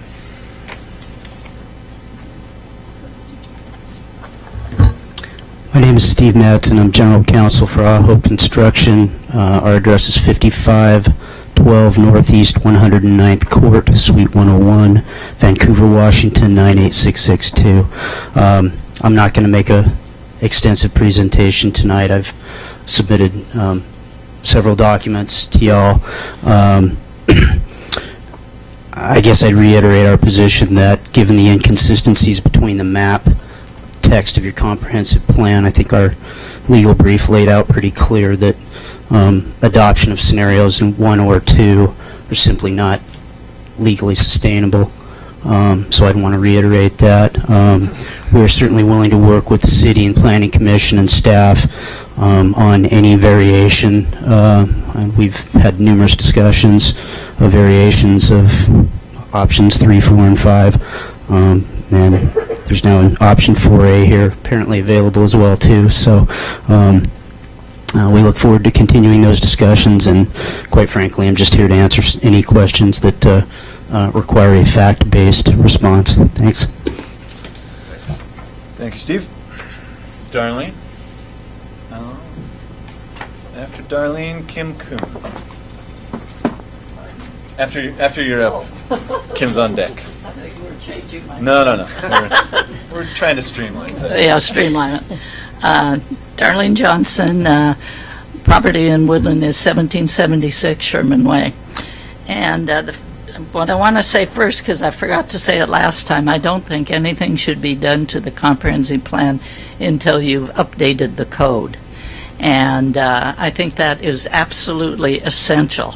And then I want to take some assumptions that were presented earlier that I don't agree with. And one is that just because we add new jobs doesn't mean we're going to add a lot of new people. There's a lot of people in Woodland that are commuting to Portland or, well, north or south, that if there were jobs here that paid good money, and the industrial type jobs, they would work here. No one would want to go to Portland and pay a Portland income tax and drive in that awful traffic if there were jobs here. We need to have industrial growth. We need to have good paying jobs in this area. And if it turns out that there is not enough people living in this area to fulfill those jobs, at that point you can look at more residential growth, and really not before. I have never heard of a school being built on impact fees. It's totally, it's just almost a ridiculous statement. I belong to the Rotary, and the Rotary is building the park, and that park has had numerous studies on whether it would be self-supporting. And if the city takes it over and takes something that is self-supporting and turning it into a loss so they couldn't maintain it, that's not a problem of the park. It's a problem of how the management of it is. I wrote all these notes, which my neighbor said I probably couldn't read, and he was right. But, if you look just a little bit to Kalama, I know where Kalama is, I don't know where it's north. Well, anyway, to Kalama, if they get Northwest Innovations, their property taxes could possibly go down by 2/3. A bedroom community has never been able to sustain itself with the services that we need. Never. You could, pardon? 30 seconds. So, the only thing you can really do is look at industry, because industry and that will build growth. Industry that will help provide jobs for Woodland residents and not have to transport out of town. It'll help the traffic, and we do have studies on Exit 21 that are dang good studies that was provided by Ed Orcutt and possibly funding for it. Thanks, Darlene. Kim, come on up. After Kim, we've got Douglas Jensen. My name's Kim Kuhn. I live at 139 Wayland Road. So I'm concerned because out of my back window would possibly be a subdivision, which is not why I moved here. Anywho, my prepared statement was already taken. So one of the things that wasn't mentioned or by one of my peers is the environmental impact. I know there's been a DNS determination of non-significance study. I assume that's just about expanding the line and nothing else. And after being in touch with FutureWise and Department of Ecology and several other conservation groups, there's lots of studies that need to be done. What I don't understand is if some of those studies already been done and show that the bottoms are aquifer refill, wildlife protective area, why are we even talking about building there? Thank you.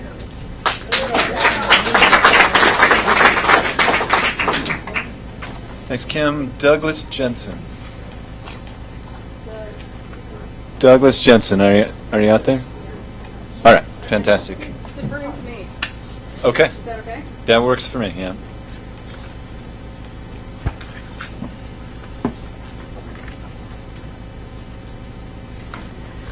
Good evening, Commissioners. Thank you for giving me the opportunity to come tonight. My name is Elaine Placido. I'm the Director of Community Services for Cowlitz County, and my comments are from the Department of Building and Planning.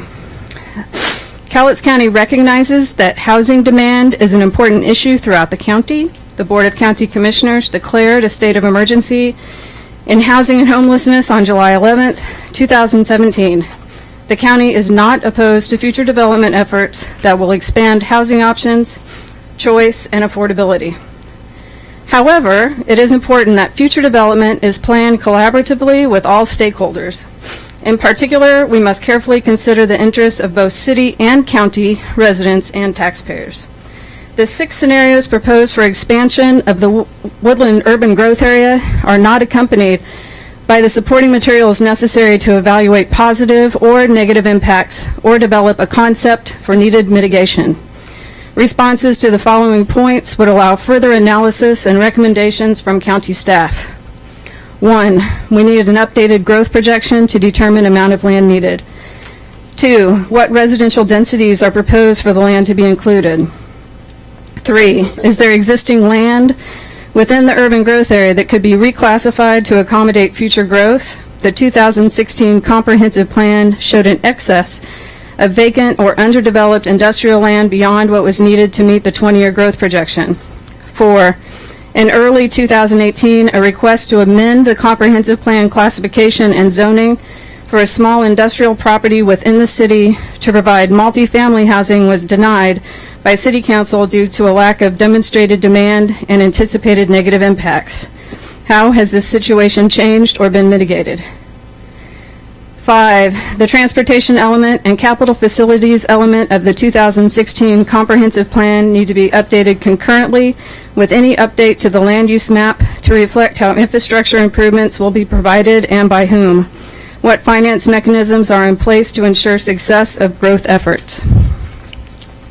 6, what are the financial obligations on the county and the state as part of the proposed changes, especially in dealing with transportation and other public service impacts? 7, is a phasing strategy necessary to prevent land that is not presently financially feasible to service from becoming developed at an urban density? Conversely, would lack of certainty in service availability cause land to develop at rural density, at lot sizes smaller than otherwise allowed, preventing the land from accommodating growth to its fullest potential? 8, a robust analysis under SEPA is needed to determine environmental impacts and what mitigation is necessary. This needs to be included in the scope of infrastructure and other public service improvements needed. As noted in the county's December 19, 2018 comment letter to the city, we request that the previously issued optional determination of non-significance be withdrawn until impacts and mitigation are better understood. Justification for the proposed boundaries is needed, and this is point 9, my apologies. For example, property off of Empress Lane may be contiguous to city limits to the south, but due to extreme topography is only accessible from Green Mountain Road to the north. What infrastructure improvements and service district boundary changes would be needed to provide urban services to these parcels? 10, how will the city and the county work together to permit projects in the urban growth area? A formal agreement should be developed that ensures both parties have an understanding of any path forward. Until the information I outlined is available, we request the process to update Woodlands urban growth area be put on hold. In the meantime, the county looks forward to a framework of collaboration to meet the housing needs of our community. Thank you very much for allowing me to continue. Thank you, Lynn. All right, next up, the last card I've got is Tim Doyle. I wonder if anyone else wants to speak, please fill one of these out and get it to Janice and she'll get it to me. But Tim Doyle? All right, fantastic. Hold on, can... that's in the record, yeah. I think Elaine covered what I was going to cover. Okay. All right. Fantastic. That is the last card I have. Anybody else have anything to say? I want to make sure everybody gets a chance. Okay. No. All right. All right. In that case, I think it's time to close the public testimony for now. Well, maybe not. No, we need a staff response. That's on my list here. 3 minutes. Yes, 3 minutes. You got 3 minutes. 3 minutes. Maybe slightly less. 3 minutes. Maybe slightly less comprehensive than the last one, Travis. My timer. Okay, so the issues that I picked up that I do have answers off the top of my head for is the issues of critical area aquifer recharge. So the city does recognize that there are areas in the county that include critical aquifer recharge areas, and the city has no jurisdiction over that while it's outside of the city's boundary. Once it's in the urban growth area, it would have to be annexed into the city, so we would rely upon the county to implement critical areas protection ordinances, and we would exercise the city's critical area or critical aquifer recharge area ordinance for all developments that were to occur within the city. We would also expect that stormwater be contained and comply with the state stormwater manual for the Puget Sound, and we would be able to address aquifer recharge issues if it was part of the city. We have no control over what goes on out in the county. Also, I need to point out that the city's wells are draw out of or are influenced by the Lewis River, and so the city critical aquifer recharge area is influenced more by county impacts than it actually is by city impacts, because of the nature of there is more county influencing water quality in the Lewis River. I know that there are several wells that were brought up to me and I had conversations about that are several hundred feet deep, and I don't know that the city would necessarily study whether tidally or river influenced groundwater would be affected by infiltration of wells that are 200 feet deep. That is something that the individual developer might have to hire a hydrologist to take a look at if the development were to occur in the city. The Department of Transportation, we know that they have submitted a letter, and they submitted a second letter, and we're formulating a response to that. And the city is concerned with their response because they would like the city to study all 6 scenarios, and as we develop revised scenarios, it would literally mean that we would be reviewing 10 scenarios, which means that we would spend our study money studying what studies are needed as opposed to actually studying solutions for the problems that we're looking at. So that is not an excuse, but we are recognizing and we are working with the Department of Transportation as to exactly what we need to study, but actually trying to get the study done as opposed to studying more studies. The designation of resources land, the city has GMA compliant with critical areas, and so if a development is within the city, that we would apply city standards. In the county would apply county standards, so we would have no ability to influence that, which is part of the reasons why we're having this conversation. The Washington State Department of Transportation has asked that the city not continue to do any more additional planning until we have studied Exit 21, which basically means that we would study Exit 21. We would then decide what we're going to do, and then study Exit 21 again so that we could determine whether or not it would accommodate our growth. They've also asked, in a sense, that the city do a development pause, but they haven't necessarily asked Clark County or Cowlitz County, so they're asking the city to freeze while the county and the city continue to dump trips onto our system. And they would like us to study those impacts before we decide what our impacts are going to be. So essentially, any road capacity that is available, they would like us to pause or freeze so that the counties can continue to consume that capacity before the growth occurs. And Question? whether that's a good thing or a bad thing is entirely a policy decision. Question. Yep. Seeing as you have the planning director from Cowlitz County here, would Cowlitz County be willing to issue a freeze for the area while the city of Woodland completes their study? You could call her up and ask her that. So yeah, Did she leave? I think I don't know. that most of the applicants here, or most of the comments today. Elaine, were are you that still they- here? I'm here, but that's a policy direction I'm... Yeah. You don't So want that's- to comment But on you're that? asking us to freeze? No, the Department of Oh, Transportation. You're asking the city, yeah, what? County was saying withdraw your application and freeze in place. I'm saying, would the county issue a moratorium for the area while we did our study? Is that something we can ask the county to do? So it's still public record. This is a public comment period. We'll go ahead and allow you to do your presentation. Okay, and that's, I mean, that's a question for our staff, is if we can petition the county to freeze while we do. yes, we've raised that issue, or we will raise that issue with the Department of Transportation. If they could get Cowlitz County and Clark County to figure out a way to freeze or put a moratorium on development that would send trips to the city of Woodland, then it makes sense for us to consider, because we would not continue to lose ground while other communities are continuing to excel at our expense. And that's essentially the response. Did you have any specific questions? Travis, I for have me? a question for you. Yes. Can you hear me? People. So these big plots, these farms that people want to develop, if the city doesn't annex this, is the county going to allow a lot of development, do you think? Is this going to be all broken up into 5-acre plots, or? So there is a letter in the record from,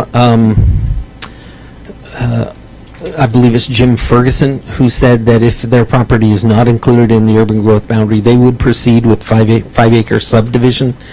And there was some questions as to whether or not they could develop at higher densities, and my response was included in the first staff report, and that is, I believe they could go to higher densities, but that's entirely up to the county because those would be developed in the county, and the city would have no say in how the city applies its zoning and comprehensive plan. So that might be another question for Elaine.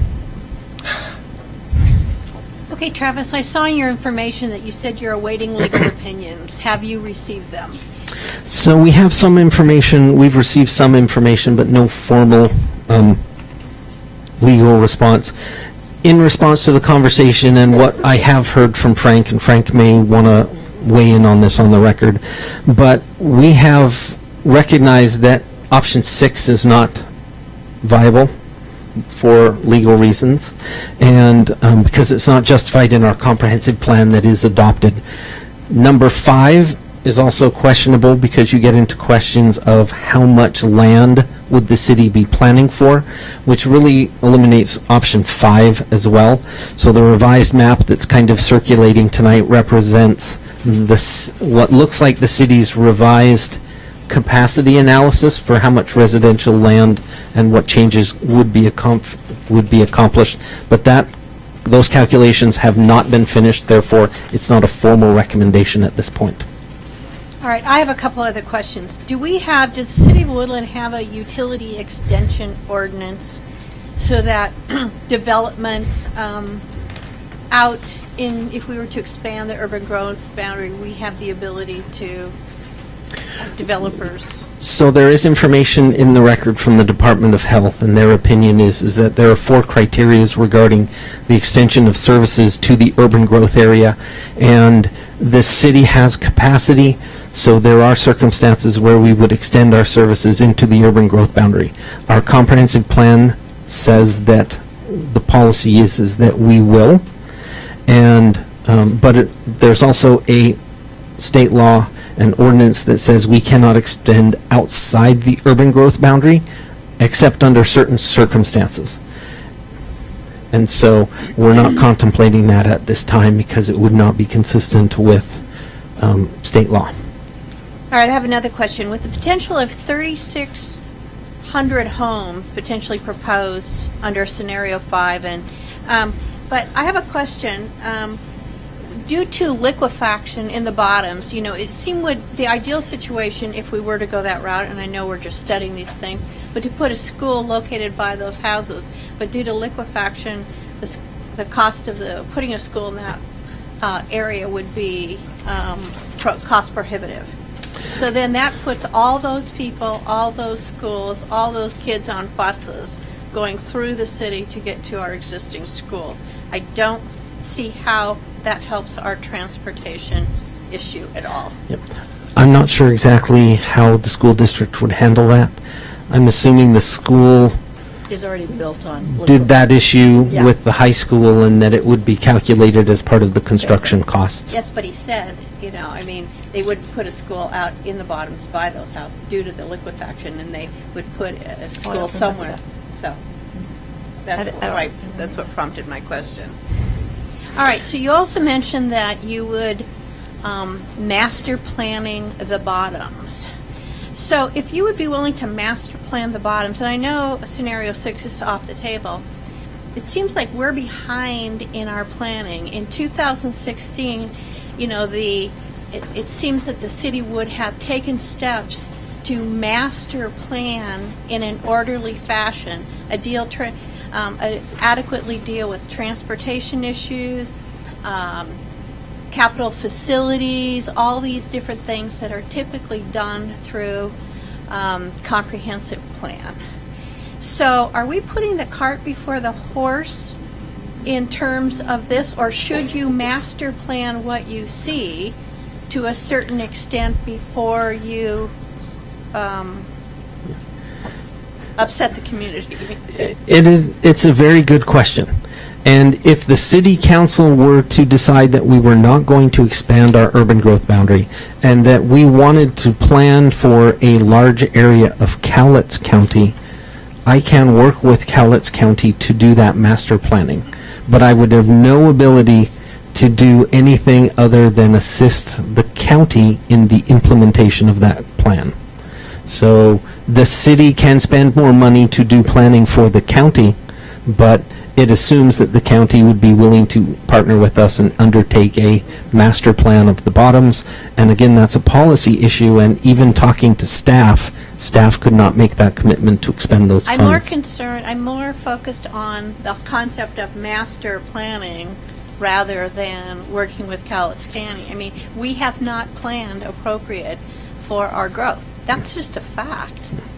And so my question to you is, there are some pending applications. What I don't understand and what I need, I mean, I think there's some confusion among the commissioners, is you have applications which the Planning Commission has never seen. So under an ideal scenario, you know, if you're doing a study on what could happen in the future of Woodland, I don't see where the applications, we would make a decision on applications at this time. And I'm uncomfortable making any decision on an application I haven't seen. For example, there could be options where you could get some residential that's balanced and works well with our community. But it appears to me that this is an all or nothing thing. So I would like you to clarify that for me, because I truly don't get it. Sure. You raise a very good point. The purpose of having this conversation is to try and scope the conversation that we're having. I could schedule 2 hearings, and we could take a look at individual sites and ignore the overall vision of what the community wants. But I opted to instead initiate this big, hairy conversation because I felt it was more important to get the input of the community on our potential vision rather than trying to look at it piece by piece and making individual decisions. As a planning commissioner, for example, if you take a property that could potentially be in a annexed into the city, until we see an application and review what they want, how can I make an informed decision? Because there could be something in that application. Could be in a landslide area, could have water issues, it could have a number of issues that would say, no, maybe we should focus our efforts elsewhere and not buy in to an application where we have absolutely no idea what it says. And I'm not asking you to buy in a particular application. When I initially came to talk to you about this, I believe it was in September when we started this conversation. Earlier, might even been earlier, yes. Actually, you're right. I think it might have been like July, the first time we had this discussion. Actually, it was in February last year at the workshop with the city council. So it's been a year. Yes, that's true, because our initial application actually came in January. All of it open to the public. Yeah. All of it on the website. Yep. A year. Okay. I'm sorry, it's there. I jumped track. What was your question one more time? I got sidetracked there. If this is being used, yeah, you know. Yes, sorry, I know, yes. So you are raising the issue that essentially the Cowlitz County and the Department of Transportation have raised, and that is, can the city adequately plan for its future without first planning what the impacts of those decisions are before it makes a decision as to what it would like to do. And I've asked that 6 different ways over the last 6 months. Yes, and I fully understand that. And the individual cases, I've made a recommendation in there, Tel has it in front of him, that we open up the individual cases and that we continue them to a date and time certain, and I can stop looking at the big picture and I can go to the individual cases and I can look at the impacts of the individual merits of that project, and we can cease to have the discussion about the larger vision. So I can provide that, but the entire purpose of this conversation would be for you to help me narrow down the sideboards of that discussion by looking at what's best for the community as opposed to the individual And I'm sites. fully committed to that. It's Yep. just that I seem to be getting, I'm being asked to make decisions when I'm given no information. And what you were actually being asked is for how you would like me to scope the analysis of those cases. And How would I know how for you to scope it if you don't give me the applications so I can look at it and see what impact it has to our community? well, if your preference was that we not change the map, that makes my analysis very easy, because ultimately the amount of analysis is going to change based upon what you want me to study. All right, I'm in favor of expanding, keeping the comprehensive plan open, expanding the urban growth boundary, but through measured growth, through master planning, so we develop the community, and that somebody doesn't come in and buy one huge piece of property and put so many houses because they own that property, that the impact to our community is so great that it destroys the livability of this community. So what you're advocating for is scenario 3, and that is that we would only expand a portion, one project at a time. Wait. Hold on, folks. Can we get this guy to come up and talk? We can't do it this way. That's just not going to work. So, Travis, said you feel like you answered that question? So did I answer your question? I don't know. So I'm sorry, I was finishing saying that's scenario 3, that you would like to handle each case on a case-by-case basis based upon the merits of that individual property. I would like to that's scenario handle each 3. case on a case-by-case basis, where we're provided the information we can assess, and then we can make recommendations to the city council and make an informed decision. So that's scenario 3. So that's clear direction. Wait a second. No. Hold on, folks.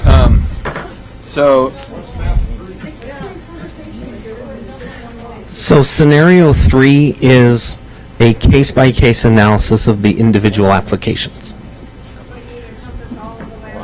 No. No. That would be scenario.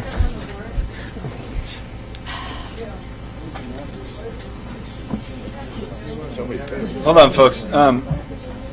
This is, we're kind of getting a little off track here. I could ask questions. Yeah, No. absolutely. You can ask questions. I think we were getting into a little bit of deliberation. You can, but Yeah. that's what the audience can't. We were getting a little bit into deliberation that can come after we close the testimony. Now we can discuss. Not just yet. Once Travis is done. Public testimony. I haven't closed public testimony. You have it. Yes, you've used all the slips. But I haven't closed it. Well, if you want to invite someone to come up and speak, that's fine with me.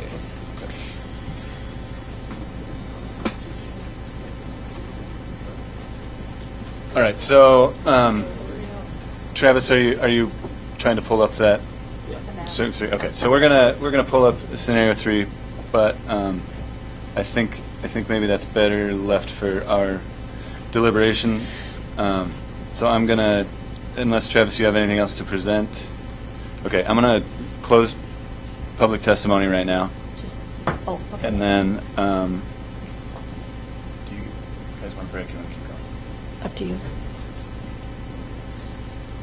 I think everybody wants to All right, conversate. everybody wants to get out of here, so let's just keep going. And so now, let's talk. Okay, I need something so that, Travis, you've accepted applications. You have 90 days from the time of the first hearing to deal with those applications. Am I correct? This is actually a legislative,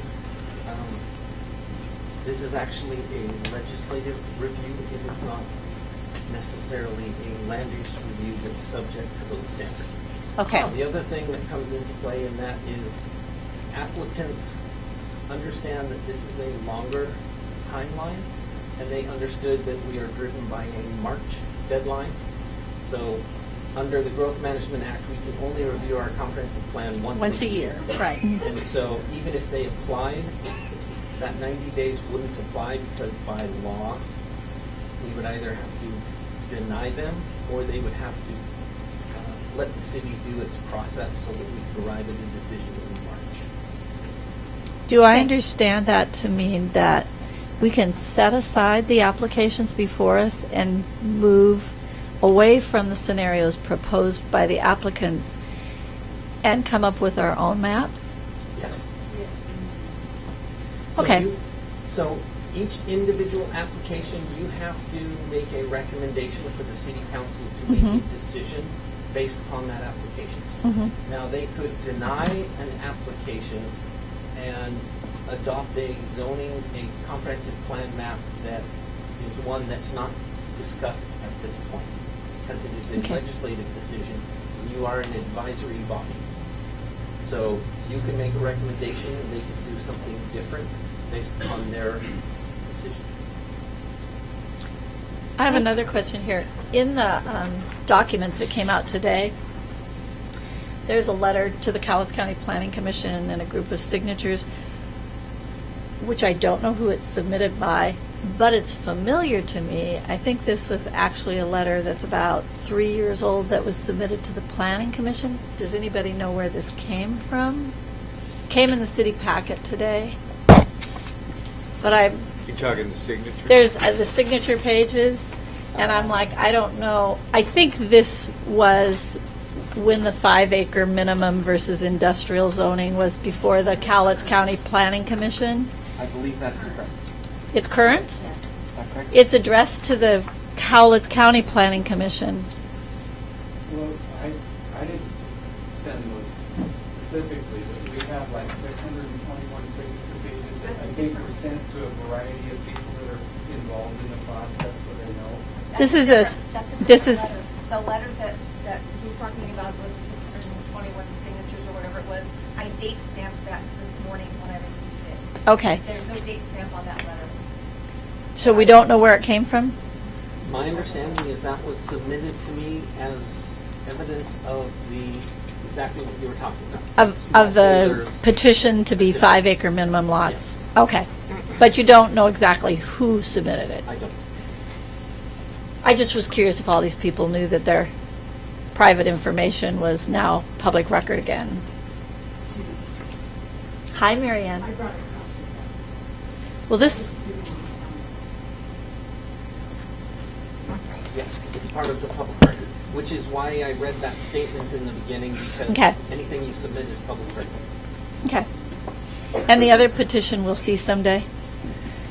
Yeah, we'll process that and put it in the record and send it to you for the next meeting.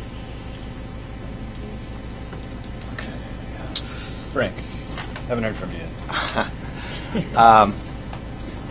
Okay. I think that my understanding of all this talk about scenarios is that this was kind of like supposed to be some kind of guiding principle, not necessarily what exactly we wanted to do, but we were supposed to kind of judge these scenarios to kind of give our city planner some idea of what to plan or how to plan or something like that, and that this wasn't supposed to be like if we accept scenario 6 or scenario 5, that was actually going to happen, that actually planning, but that was supposed to kind of say, okay, look at planning in this area, or look at planning, and then we're going to, take it from there. I think that's what he was trying to do. He was trying to get some feedback on that. And whether that is true or not, I'm not sure. And we're kind of put on the spot here, trying to come up with approving something that is kind of a little bit, and I agree with Connie, like we don't really know exactly what people are talking about actually doing in these areas, but the idea is, maybe looking at that part as like, okay, maybe the town will grow in that direction or something like that.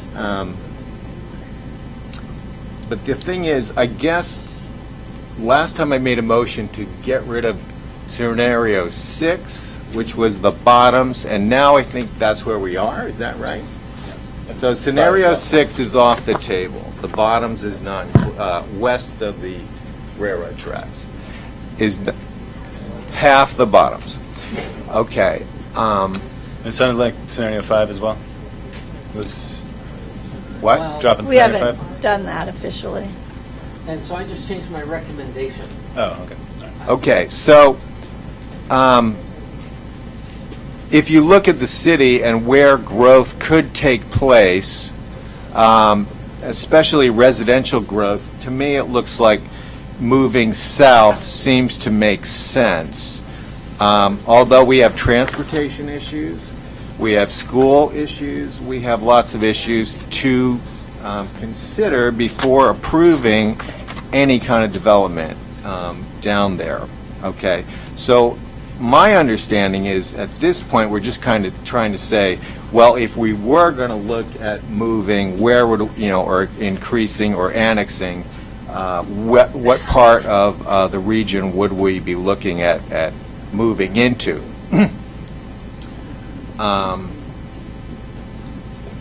And I guess people are saying, well, we need to start looking at that.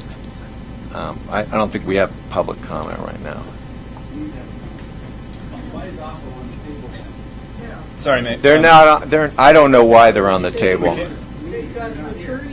We can't, hey, folks, we can't operate this way. We can't just be hollering back and forth. We had a public process where. I'm afraid not. No. Not at this time. This is a crazy process. I know. It doesn't seem to make sense, but please be patient. Be patient with us, okay? A little bit.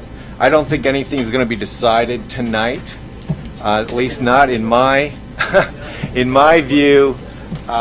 People are pushing for that, but personally, I don't feel like I'm ready to make any kind of decision about some of this stuff. But unless some of the other commissioners convince me otherwise, What, that you have to make a decision? that we need to come to some kind of decision, that there's some kind of urgency here.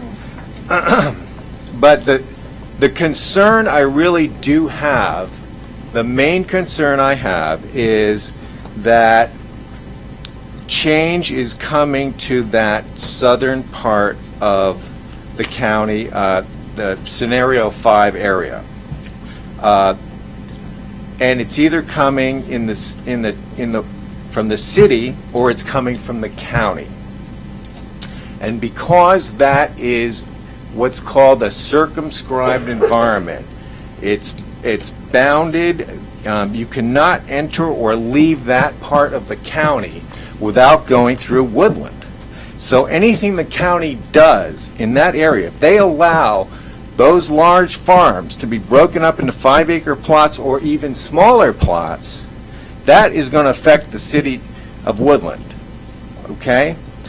And unless the county wants to build a bridge across the Lewis River down there and go to Ridgefield or something, the city needs to have a say in what goes on there. And personally, I think we should send direction to the city council that they should require or ask the county for a moratorium on any building and any new development in that area until some studies can be done regarding the impact on the city of Woodland. Personally, that's what I'm thinking right now at this point. Well, the other option would be for the residents of that area to go to the county and ask to be zoned. Has to be zoned what? Well, they're unzoned, they're comp planned, but they're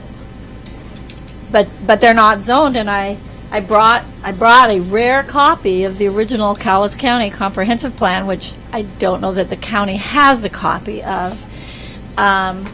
And that area was slated years ago for growth in 1 acre, 2 acre, 5 acre lots. And now it is comp planned, the entire area is comp planned into 5 acre lots. However, when you read the comprehensive plan for Cowlitz County, any use that is not strictly prohibited by the comprehensive plan is an allowed use in an unzoned area. So if I want to go down there and put in a cement factory and drive all my traffic through the city of Woodland, I can. If I And want to ruin go your put in quality of a life. hog farm on 40 acres, I can. And so, excuse me, what I'm saying is that what I'm listening to is many of the people who live there who should have a voice in what is going on. Your voice has to be heard by the county. The city, our responsibility is to the city and the impact on the city, and it's horrendous. There is much more traffic. You have a storage facility, you have a number of businesses, you have a great deal of traffic, and the property owners there can divide their property into 5 acre lots, and it is all coming through the city of Woodland. We're concerned. We think we could do a better job than the county. We're not saying we would zone it for housing. We've talked about zoning it for agriculture. We'd like to explore that. We've been talking about it for many months. We're very concerned about the density. However, as many of you have said, you know, my husband's great-grandpa drove from the creamery with horses. There's a lot of people that live down there who didn't used to. Change is coming. It started in the 1800s. It isn't going to abate because you don't want to have growth. We're saying we need to plan for it. But we're listening. I think we're really trying to listen to the farmers who farm down there for more than 100 years who say farming's no longer a viable option. We need to do something. Other people are saying, we want to have a small farm and continue to have a small farm. I think many of us find that an attractive alternative and a variety of housing.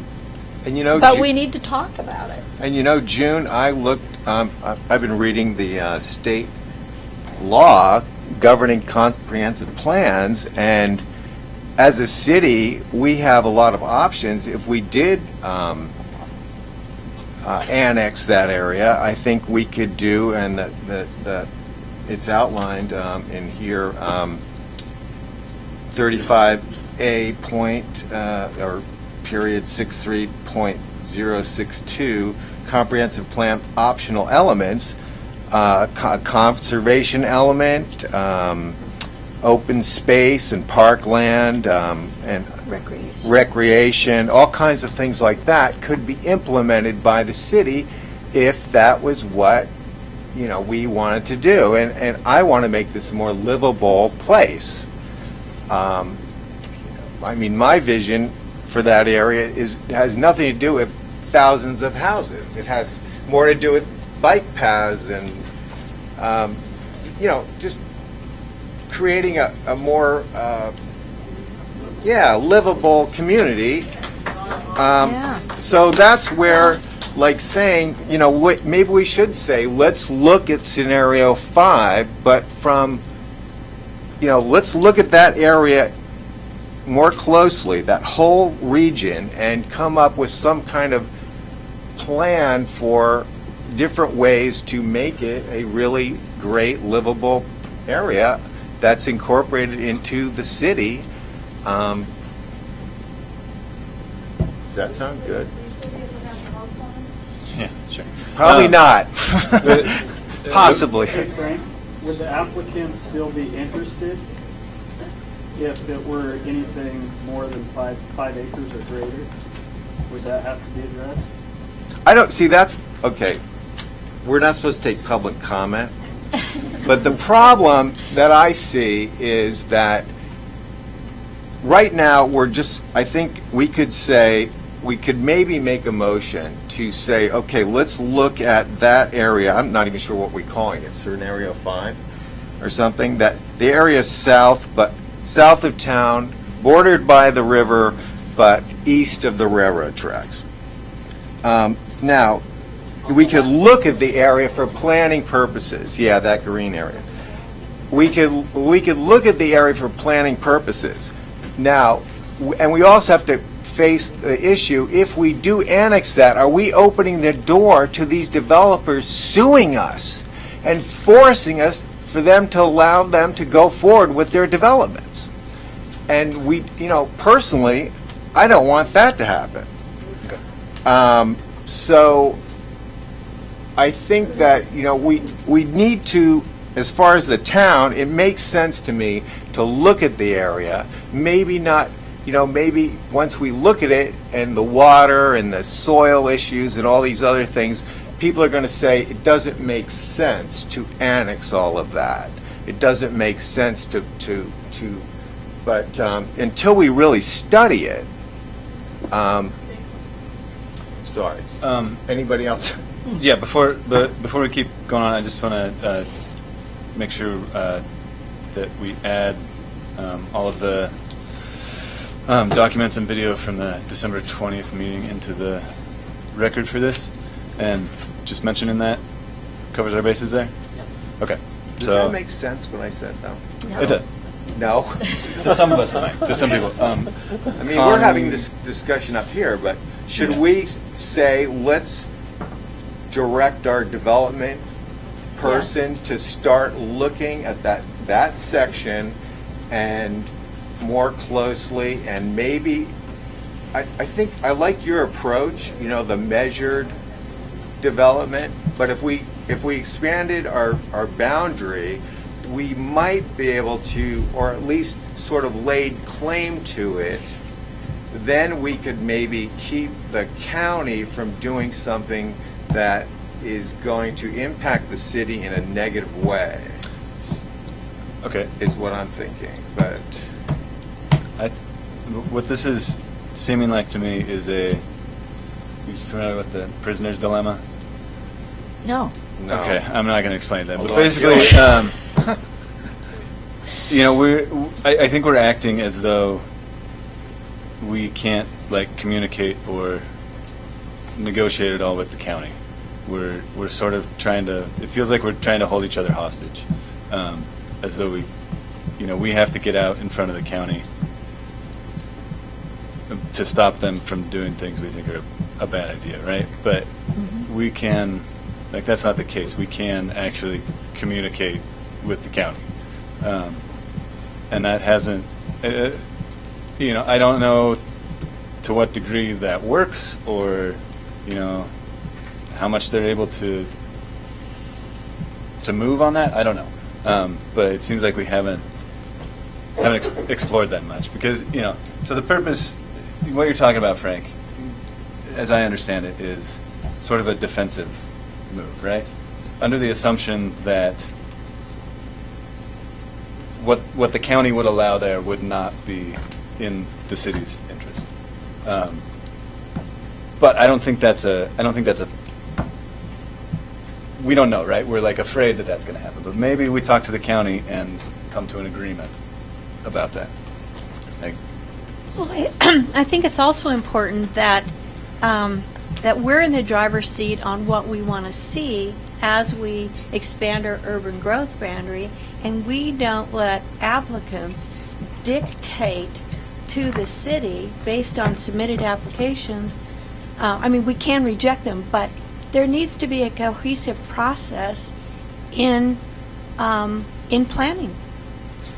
And I think that's been Travis's goal all along. Is Yes. that it's not on an ad hoc basis. It's that we have a more sort of holistic approach that's guiding us.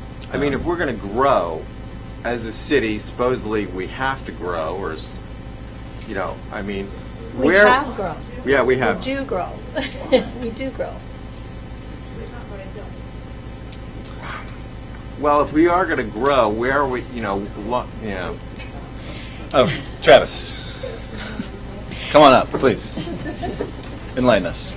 I can't remember what the population of Woodland in 1970, but I think it was about 1,200 people. So this is the exact point.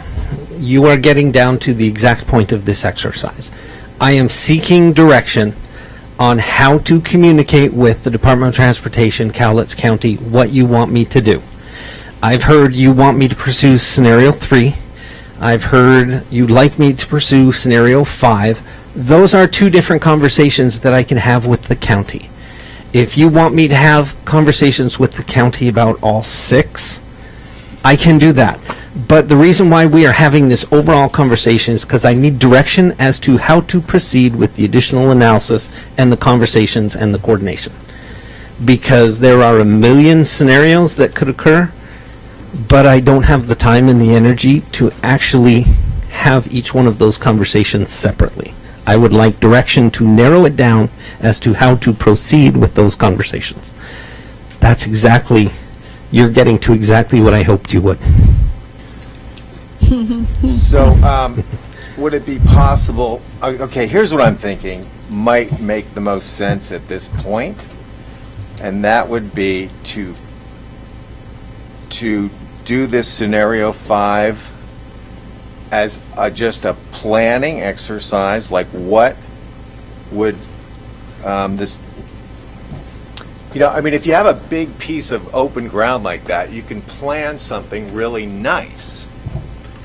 Rather than some kind of ad hoc, little by little by little kind of development.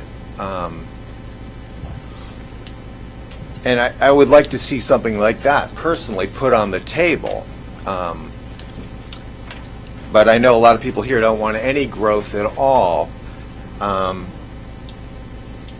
I hear what you're saying, and part of me feels the same way, I have to say. But the problem that I see for the town is that, and that's you raise that concern, I'm afraid the county's going to come in the back door. Is already in the back door. The county's already in the back door. They've approved some development out there already. These subdivisions, right? These, okay, one anyway, and maybe that makes sense. But, if it continues like that, the town is going to be impacted, the school's going to be impacted, and we're not going to have any revenue to fix the traffic problems and all the other problems that are going to be coming downstream to us. That's why we're concerned here. We're not trying to invade your land, your property, or ruin your quality of life. Although that, if it's not done right, that could happen. Certainly. I'm trying to think. I know there's people who've lived in Woodland longer than I, but I think when I moved here, the house you live in was there, and the Fergusons and Mitch Kingens, and at Benno, I don't think you were here. The city limits stopped at the firehouse on Lewis River Road. I think Sherman Machine Works was in the city limits. I can remember coming home after my husband and I first moved back here, and that big oak tree at the end of the seawall, that was the last place there was a light. And I couldn't find my way up Lewis River Road. There weren't any houses. And this was, I was married, so it was like 1976. 1975. It wasn't that long ago. Certainly, your grandpa and grandma's house wasn't in the city limits. There was a high school and a grade school. The middle school had been added. I know there's people here, there were 40 kids in the high school that graduated in the senior class. Growth comes, the only kids in the senior class, they were the farm kids and the city kids. And the growth has happened up the valley and out on the Woodland Bottoms. And yes, there's a lot of growth inside city limits, but drive to Yale Dam and look on those little roads. They're full of houses. They're all coming down the feeder roads into Woodland to get onto I-5. We're saying we got a plan for it. So, I would. That's my answer is let's put up a toll booth on all inbound traffic. Travis, I have a question for you. I mean, I want to deal with these applications in an orderly fashion.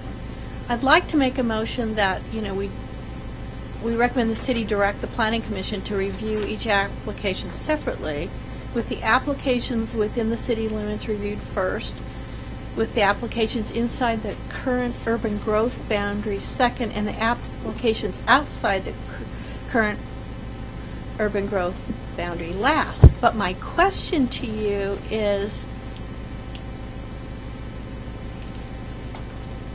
do we still, my questions are the applications that are outside the current growth boundary. We have to deal with those, correct? All right, so. We do? Can I second that? Wait. I don't think that was a formal motion. Oh, I could make a formal motion. She said you want to move. Yeah. I think it was. It? All right. Okay. Fantastic. So I'll second it. All right. Motion has been made and seconded. Discussion. Okay, wait, I'm a little unclear. Because people have made applications to be annexed by the town? All right, Frank, what I'm saying, I'll explain my motion. I think that applications that have been submitted that are inside the city limits, these are taxpayers. These people are paying us money. I think we need to review and make a decision on those applications first. Then applications within our current urban growth boundary, we review those applications second, and finally, we review the applications that are outside the current urban growth boundary in the third phase. So we need to get some control over what's going on here. And that makes sense to me. So, and this issue of time, like somebody's pushing us, we only have 90 days, we have to, or something, is that valid, or is that just something? It doesn't apply, that's what I was saying. Okay, so okay, so But I mean. Just this year. Just this year. Yes. So I feel pretty good about that. I think I'd feel a lot better, hearing what the county says about it and how much the county will budge. What concessions they're willing to make, what they're willing to enforce, or able to enforce. But see, you would have time, because when you're reviewing things inside the city limits, you take that, you go through that Absolutely. process. Yeah. And then you move to the applications inside the urban growth boundary. And then all the time, there could be discussions going on with the county, and then moving to those applications outside the urban growth boundary. Okay, and then what about all these scenarios? Are we just going to, I My guess what you're motion- saying. My motion is just the way I want it, so Okay, we'll have to deal with that. we're basically getting rid of these scenarios. Well, it's closest to scenario 3. Huh? I would say Okay. it's closest to scenario 3. Okay, so just forget the scenarios and let's make this motion and. The motion's been made and seconded. Okay. All right. It's well- closest to scenario 3? It looks closest to scenario 5 to me. 3? What? My motion deals with the order in which to assess. Okay. Evaluate the current applications. Strictly Okay. that. Okay. Gotcha. Well, I understand there's no public comment, but I'm probably not the only one that's not quite following how this process is working. Okay. So are we trying to make a decision on how to make a decision? If we were to pass this motion, if we were to pass this motion, would those applications be subject to public review?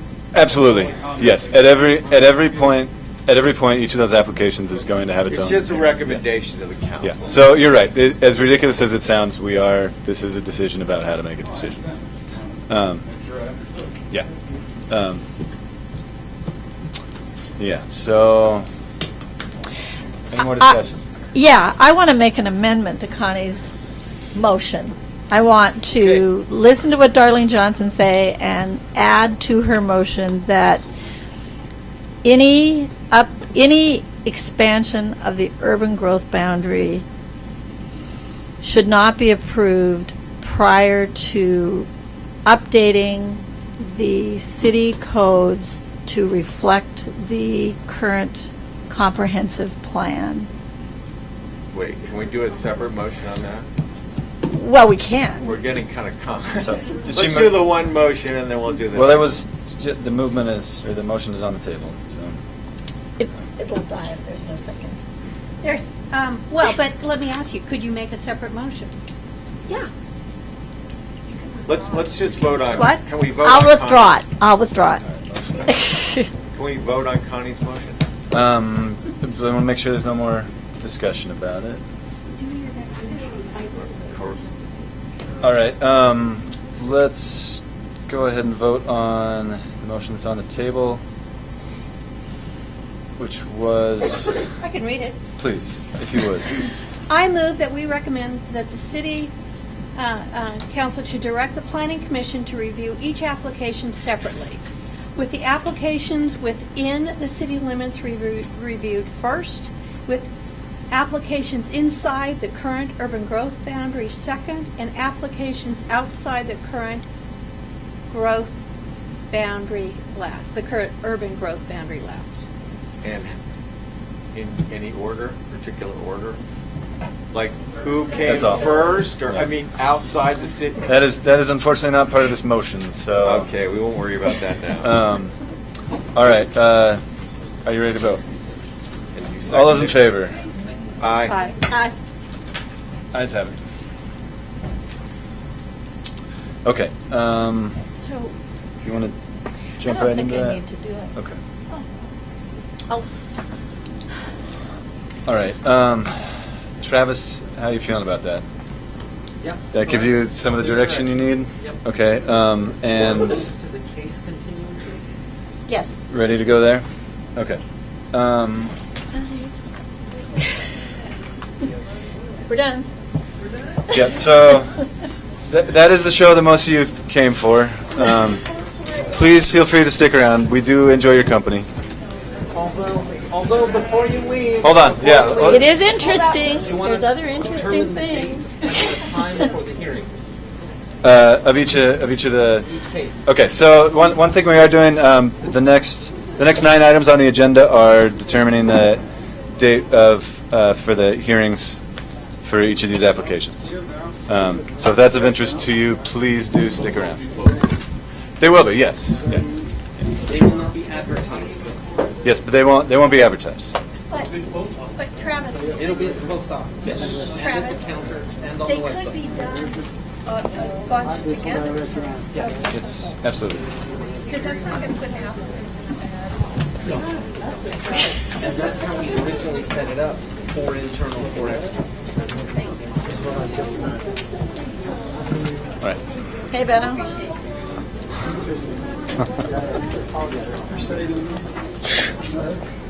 I liked the bit about not playing theaters. We I can't. liked your comment about not playing just, theaters. why don't you say- I liked that comment. Take a break. Move, take a break. No, we have You said another not- agenda item. I'll second that. We can do a recess. All right. Anyone opposed? No one's opposed. Let's do it. 5 minutes. I will. Well, we're in a recess in a second. Fingers. Okay, we're at a recess. And I've been here for so long.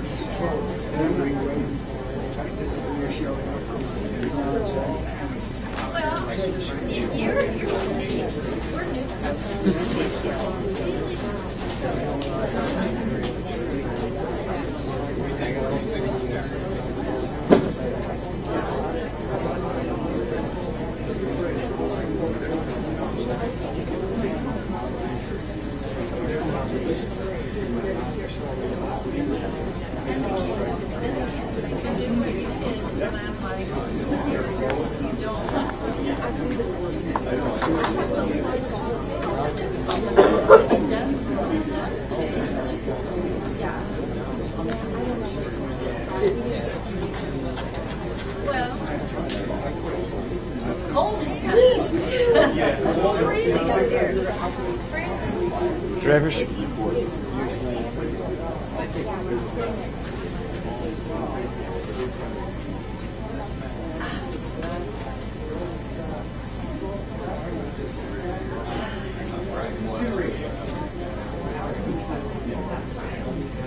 Heard again. All right. So next on our agenda is Saxony Pacific LLC CPA 2018-002. Okay. I thought we weren't doing this. It's a pretty short thing, but yeah, you probably should step out just for. Open and continue. Yeah. A request to amend the city's comprehensive plan map to change approximately 21.51 acres on Franklin Loop from commercial comp plan designation to a residential designation.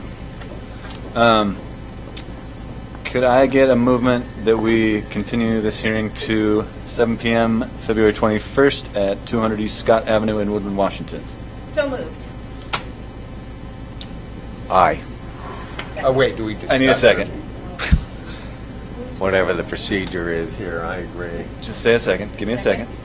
I second it. Fantastic. Is anyone opposed? All right, moving on. She had to recuse herself. Yes, she recused herself for these two. Okay, for just these first two. All right. Next on the agenda is Saxony Pacific LLC CPA 2018-003, a request to expand the city's urban growth boundary to include 16.22 acres of land located on Dyke Access Road and designated with a residential comp plan designation. I would like a movement to continue this hearing to the 7 p.m. February 21st meeting at 200 East Scott Avenue in Woodland, Washington. So moved.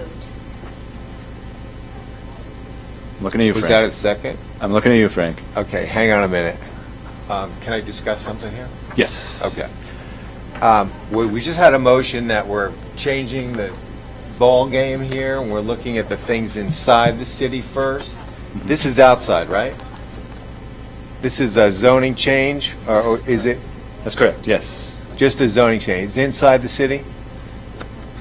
Urban growth boundary. Are we on number It's 2 external. or number 3? Yeah, we're on number 3. It's external. Okay, so Yeah, you need to. we need to revise this Okay. whole schedule, so let's just do it next meeting? How's that? Wait, what we need to do is, my motion was that we do the ones within the city first. Yes, okay. So which ones are those? We can we can start on all of these. We can get them all in, I believe, and do them in the order that you mentioned. Is that true? But do we need to move it to March? So 2 is good. The question is, do you want to move 3 to March? Yes, I say that. Okay, so instead of middle February of- 21st. Yeah, to March. Okay. How do you feel about that, I'm going to Clerk? amend the motion to say March, but you really meant to say that, right? I said March. Yes. All right, fantastic. Good point. Good catch, Frank. Thank you.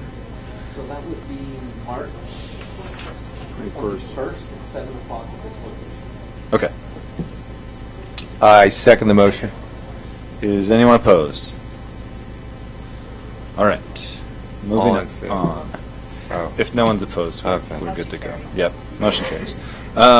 Next up on the agenda is Trevor Beatty, CPA 2018-007, a request to amend the city's comprehensive plan map to change approximately 0.5 acres from a residential comp plan designation to an industrial designation. Welcome back, June. Is this one in or out? This one's in. Okay, so could I have a motion to continue this hearing to 7 p.m. February 21st at 200 East Scott Avenue in Woodland, Washington? I second it. Is anyone opposed? The motion carries. Number 7, BYRV Incorporated, CPA 2018-011, a request to amend the city's comprehensive plan map to change approximately 6.37 acres from a commercial comp plan designation to a residential designation. That's inside. How about a movement to continue this hearing to 7 p.m. on 21st, 200 East Scott Avenue, Woodland, Washington? Seconded. Is anyone opposed? Motion carries.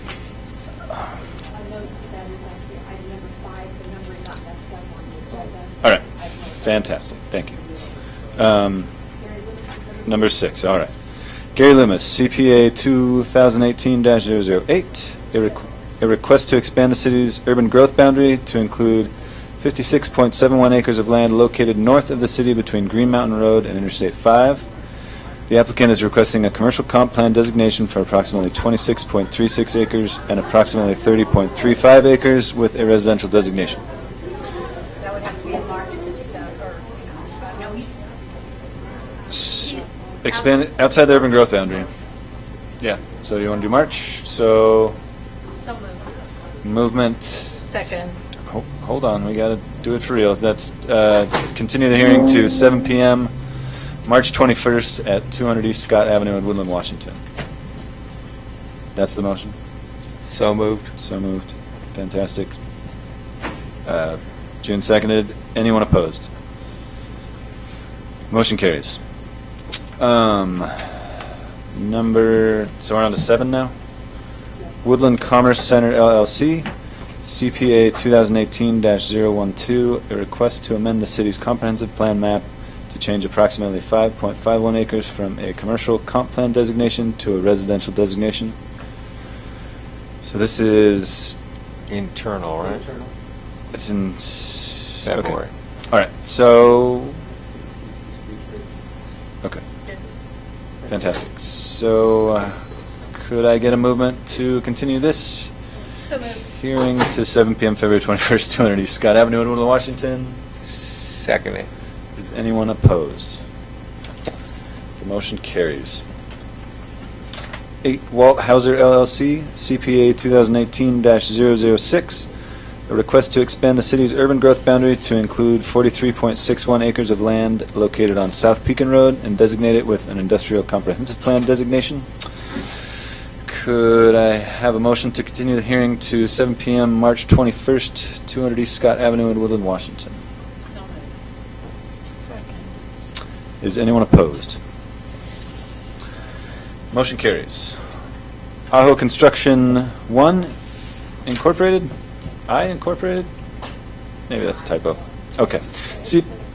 It's in there. All right. CPA 2018-005, a request to expand the city's urban growth boundary to include 605.5 acres of land located on south of the city of Woodland between the railroad tracks and Lewis River and designate it with a residential comp plan designation. Could I have a movement to continue that hearing to 7 p.m. March 21st here at 200 East Scott Avenue in Woodland, Washington? Second. Is anyone opposed? Motion carries. And, all right, this one's different. Comprehensive Plan Map Amendment, CPA 18-010, September 18th-008. City is updating the Woodland Comprehensive Plan Map to meet the goals, policies, and objectives of the Comprehensive Plan text by selecting a growth scenario that will allow for the review of pending comp plan amendment cases. The city is reviewing 6 possible growth scenarios. The areas affected by this application could include some or all of the area west of Interstate 5, between the Columbia and Lewis Rivers, and located within Township 5 North and Range 1 EWM and Range 1 WWM in the area known as the Woodland Bottoms. Did we lay that to rest already? This allows you to adopt a single umbrella map that will implement the individual yes and no's that you are recommending to the council. We got to put this off, I think, because so we'll put this we off just until told March. everybody that we were done with this issue, and they all left. And if we do something, they're going to think we're doing something kind of underhanded. I think personally. So we need to re-look at that, right? This recommendation of scenarios, right? We're putting off the hearing on it until after we make decisions On the other stuff. on the other stuff. Yeah, and I don't think just because it's worded that way, we're not constricted to one of the 6 scenarios. What's? I would just wonder if that's too soon to meet on the 21st with all those applications and then think we'd have a map ready to vote on the same night. almost certainly, but Why don't you just put an undetermined date, we can see how. And we could advertise for it. Right. That's what I would recommend. Yeah, so that would be viable. so to continue it to be determined? I mean, how do we, just don't do anything? Yes. So continue indefinitely. Until we advertise for an additional hearing. Okay, so is that a motion we need to take action on that, or we can just wait? Okay. So, I move that action item 9, 10 be delayed until a revised map can be prepared and advertised at a later date. Does that work? okay, any discussion on that? We're going to have any of that. I feel like I hear your concern, Frank, that you're worried about what we told everyone we weren't. No, we're doing delaying it, so Yeah. See, we're going to make changes to all of them inside the city. first, okay, then we'll have a new map. Okay. Okay, yeah, I'm ready to vote. Everybody else? All right, all those in favor? Aye. Aye, all those opposed? No. Okay. All right, we have left our getting the workshop hang of this thing, too. of similar use determination. Chairman Jensen, I would like to make a motion that we postpone this workshop. Wait. Which one? What's the workshop? The workshop number 1, similar use determination, SUD 18-001, J Stout auction is requested Oh, by the it's planning quick? commission. Oh, I rescind my motion. Fantastic, thank you. All right, Travis. Stout auction? Let's get a Okay, sure. for it. We got a stout on this now. Okay. Okay. Poor guy. The patience of Job. So the issue before you at this case, this is a work session. It is not technically a public hearing. So I just wanted to explain what's going on, and that is the code allows the planning commission to do a interpretation of the code so that applicants can get guidance from decision-making bodies as opposed to just staff. And in this case, the applicant has an auction business where they sell things by the auction method as opposed to a brick-and-mortar store, although they do some on-site sales. So they submitted in some videos, and we'll go over this real quick to give you an idea of the kind of things that they sell out of their business. And there are pictures and screenshots. I don't know if you want me to show the video or snippets of the video, but basically you could look at the pictures and understand exactly what's going on there. It's 5 times a year or around that they have people to the site based upon whatever government agencies or companies are surplusing out of their inventory, and they sell at the auction site, and the equipment is bought and taken off-site to wherever it's used. I don't mean to interrupt you, but what's the issue here? Can you just get to the point? So the problem is that our code does not define auction houses as a permitted use. It does say that people can sell farm machinery, sales and service, retail stores, and automobile truck lots as identified on finding 2. So that's what our code does allow. The question is, as you look at this, do you consider this to be a retail use? Whether they're selling automobiles, trucks, or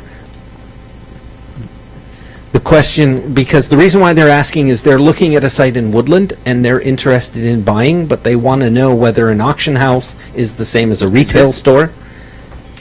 So Travis, one of the things that I watched the video and I read the application and I read the supporting documents, and I was not clear as to what site it was. I'm like, it's obvious to me that this is a compatible use, in my opinion. However, my question is, what site is he talking about? Because he makes a number of references here to a gravel yard, and I'm like, I want to know, are we... to Belmont Loop. So this is not site-specific, and they are looking at several sites, and they are all zoned commercial too. And in the commercial zoning district, these are the allowed uses. Would it make a difference to you whether you knew the specific site? Because he may be willing to tell you what he's doing, but if he hasn't bought it yet? It wouldn't make a difference. But my question for you is, there are a number of references here that appear to me, the applicant is aware that whatever site it is, he will have to bring that to, he will have to comply with the ordinances. He can't go out in a field and start selling equipment. I'm pretty sure he understands. Yeah.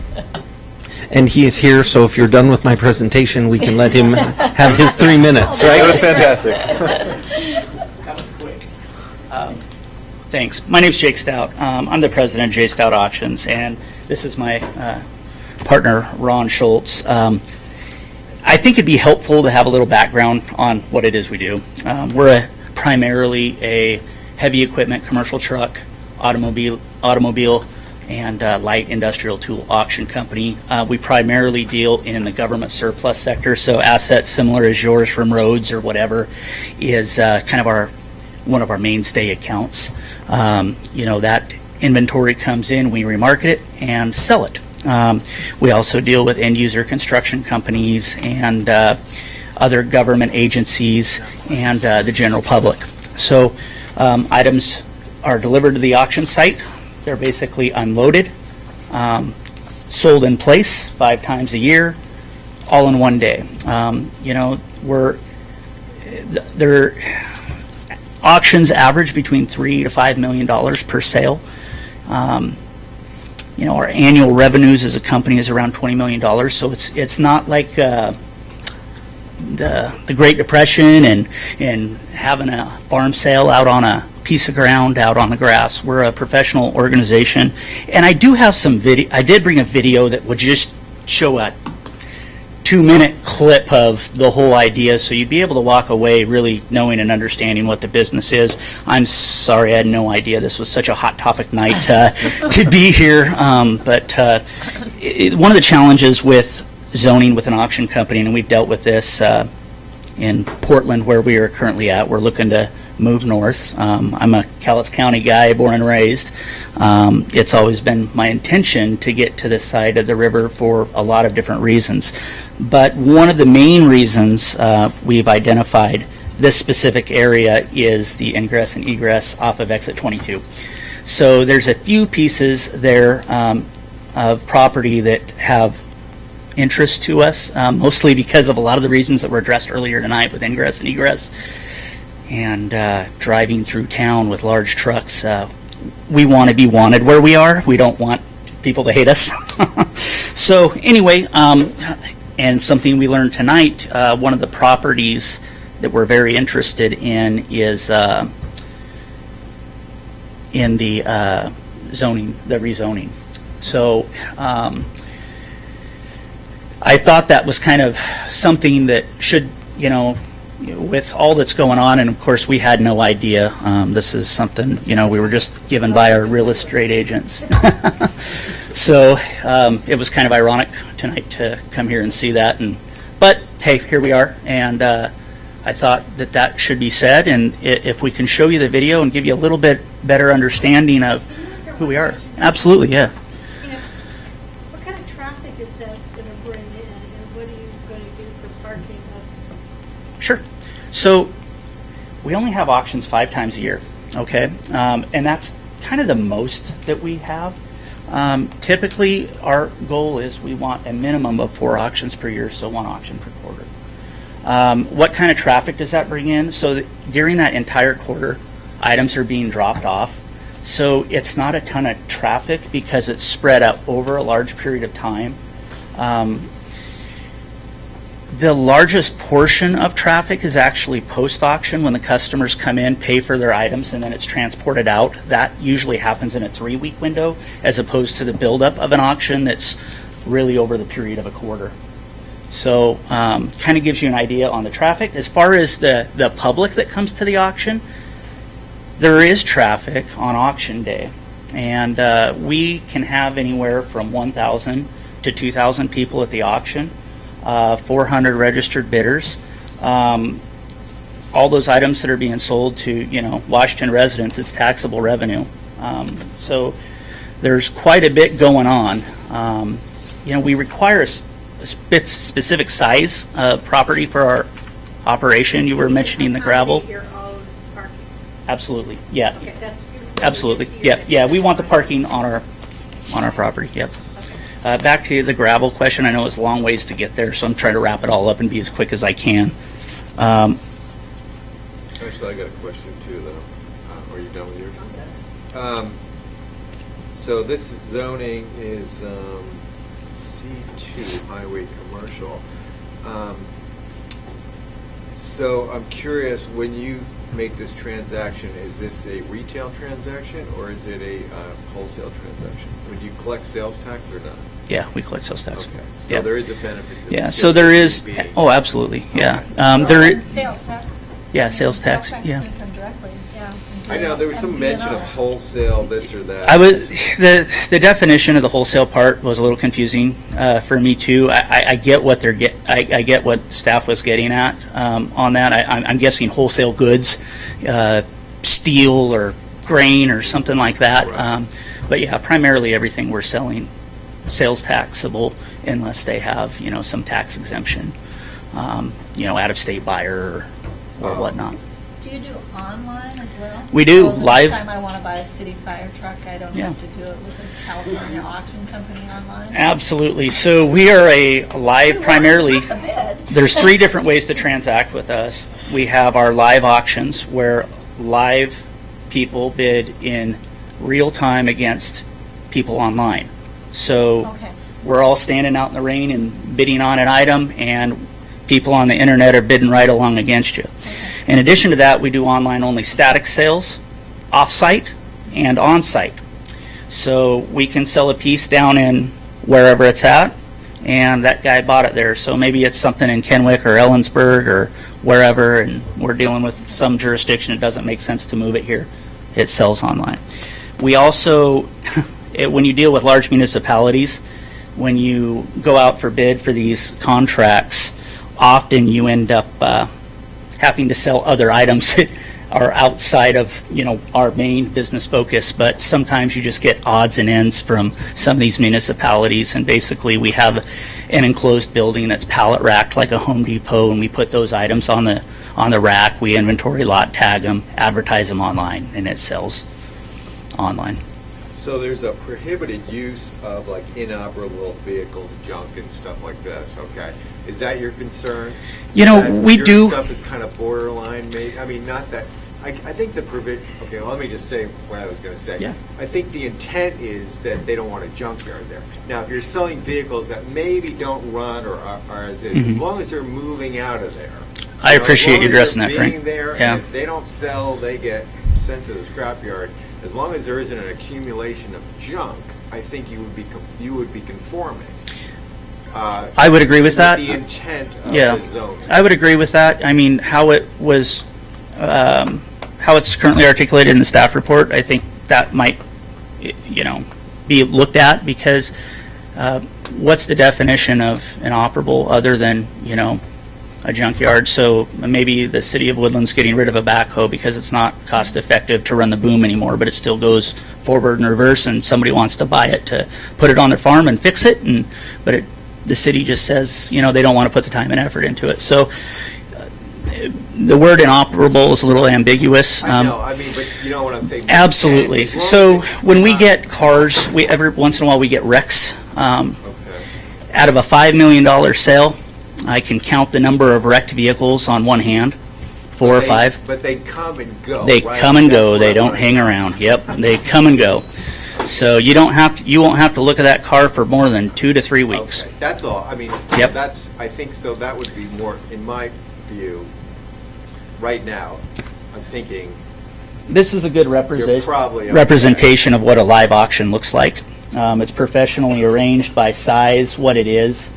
Cars, vehicles, small tools, light industrial equipment, aerial equipment, backhoes, dozers, excavators, wheel loaders, dump trucks, and whatnot. So in some of these places, there might be a truck that had an engine that went out, but it's parked right in line with everything. It gets paid for, it gets loaded on a truck, and it goes away.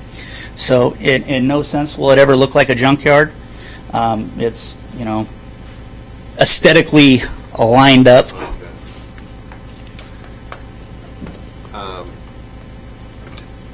I get the impression from the comments I've heard that the commission is pretty amenable to this fitting in the C2 Cool. zoning. I don't think Yeah. I don't think we've got any. Yeah. Yeah. It doesn't preclude it. I don't know if we need to. So there's language in there that I would like to do. Okay. Oh, you would like that. Okay. What? All right. So there's a definition of adding auctions to the permitted use. You With want the- it with the added definition to of the that? permitted uses, Why or don't- just? Can we give him a variance or something? No, we Can he can't give him a apply? variance. Why, would he have to No. apply for one or No, a something? variance is different. We don't want to, he doesn't want a variance. What does he want? He wants us to change the code? What's a similar use determination? Yep, I just want a similar use determination. I'm asking to be zone C2, so I can chase C2 property. Yeah. There's that. I thought Thank you. he All was right. saying that he not you, sir. I thought Travis was saying that he wanted to amend our code here in some way to permit auctions or something. What? Yeah, so do you want, how do you want it done? So is it similar? I don't want to do that. A similar use. So a similar That's use not what- determination is. Huh? That's not what. So this looks like we're amending code. Yes. But is that the same as a? Take a minute and read through the recommendation at the bottom of page 5, so 15. Recommendation. Staff should prepare an ordinance that would amend this section to reflect this language.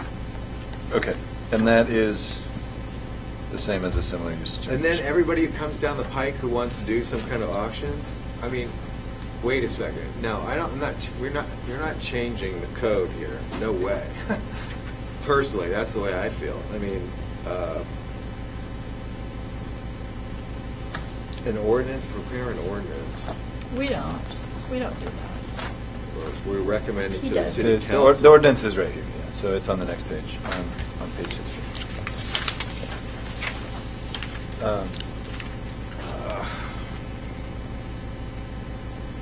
So, Frank, you were wanting to just say, we're going to let this go this once.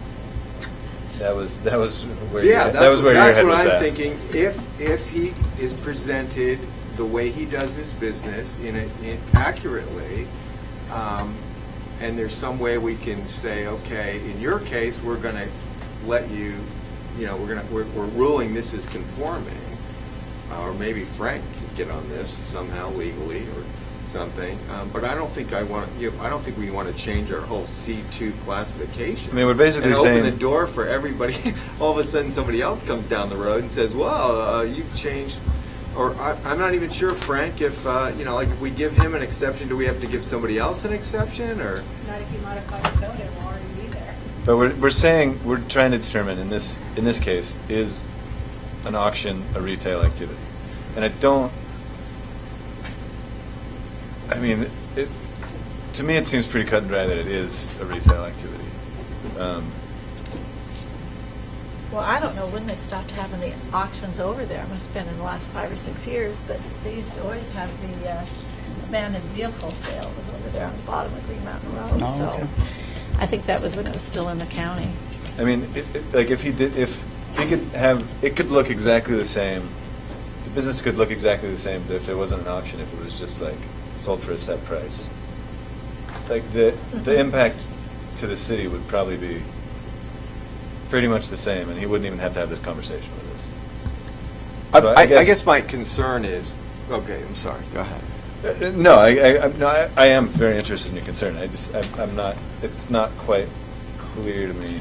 Somebody else will So comment here. I think when the code was Maybe in a drafted, minute. they were thinking like used car lots, automobile dealers. Hey, as long as you're not opening the door to these other people to come in here and say, hey, you gave, you're allowing this guy to do it, and these things that you don't But we want. do allow those other guys to do it. That's the point. Yeah, our point is It is that that is allowed. already allowed. Okay, I'm just saying, when you change these codes, you got to think about what you're, you know, we may be saying, you know, that how other people maybe are going to sneak in the back door or something. Am I right, Frank? You're risk averse. Yeah, and I mean, I'd have to take a look, but you also have to be consistent. I mean, you can't change it for one and not change it for someone else. But if you do amend the code, I mean, then that's a permanent change, and you may not get a decision the next time. But what you're asking for is kind of an interpretation that what he's proposing conforms with the code now as it's drafted, right? Right, I don't, you know, if you want an So- interpretation, yeah, I'm. So willing somebody to- couldn't bring in shipping containers and stack them up for 6 years and sell shipping containers off their lot? 6 years, no, but shipping containers could be. One of our largest customers is Bonneville Power Administration, and we get all sorts of odds and ends from them. We've sold shipping containers for them before, van trailers. It turns over like this, So you yeah. don't stack them 6 containers There high would and- never be a reason for anything like that to happen. You've been waiting patiently. What have you? Yeah, Yeah, would you mind coming up and talking on the microphone? Thanks. Appreciate that, Jerry. My name is Jerry Sauer. I have no dog in this fight, but I've been around Jake's operations. I've been in the heavy equipment business all my life, so I get it. I've been to a lot of Ritchie Brothers sales that you see up the road. Jake's an entrepreneur. I've known him before he started the business. I've been to a lot of his sales. He runs a first-class sale. I mean, I've been doing this for a long time. He's got a good reputation, and he runs a good, clean site. So I just wanted to throw that out there from my personal experience. Well, I want to thank you. I appreciate that because I've seen the Ritchie sites too, and I'm familiar from a construction background about these, and it's a real clean operation. It looks good. Yeah, I think you won't be disappointed with what he does. Thank you. Yeah, I mean, It's a good question, Frank. It's I, okay. yeah. Please.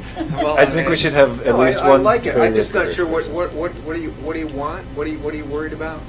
So typically, auction houses aren't listed in the zoning description for municipalities because, you know, there was car dealers and then there was equipment dealers, and technology's kind of brought all them together with the internet. So now you have things like Ritchie Brothers and J Stout Auctions. So where we're selling multiple things from one location, and I mean, we're selling the gamut of things: vehicles, heavy equipment, industrial tooling, all under one roof, not only on site, but online. So I think technology has a big impact on why those weren't originally drafted in the rules. Otherwise, it was, you know, like I said, 1948 farm auction style, and there wasn't a lot of reasons to include them in zoning practices. So anyway, where we've gone has always been historically a little bit challenging to fit us in the right box in the right area.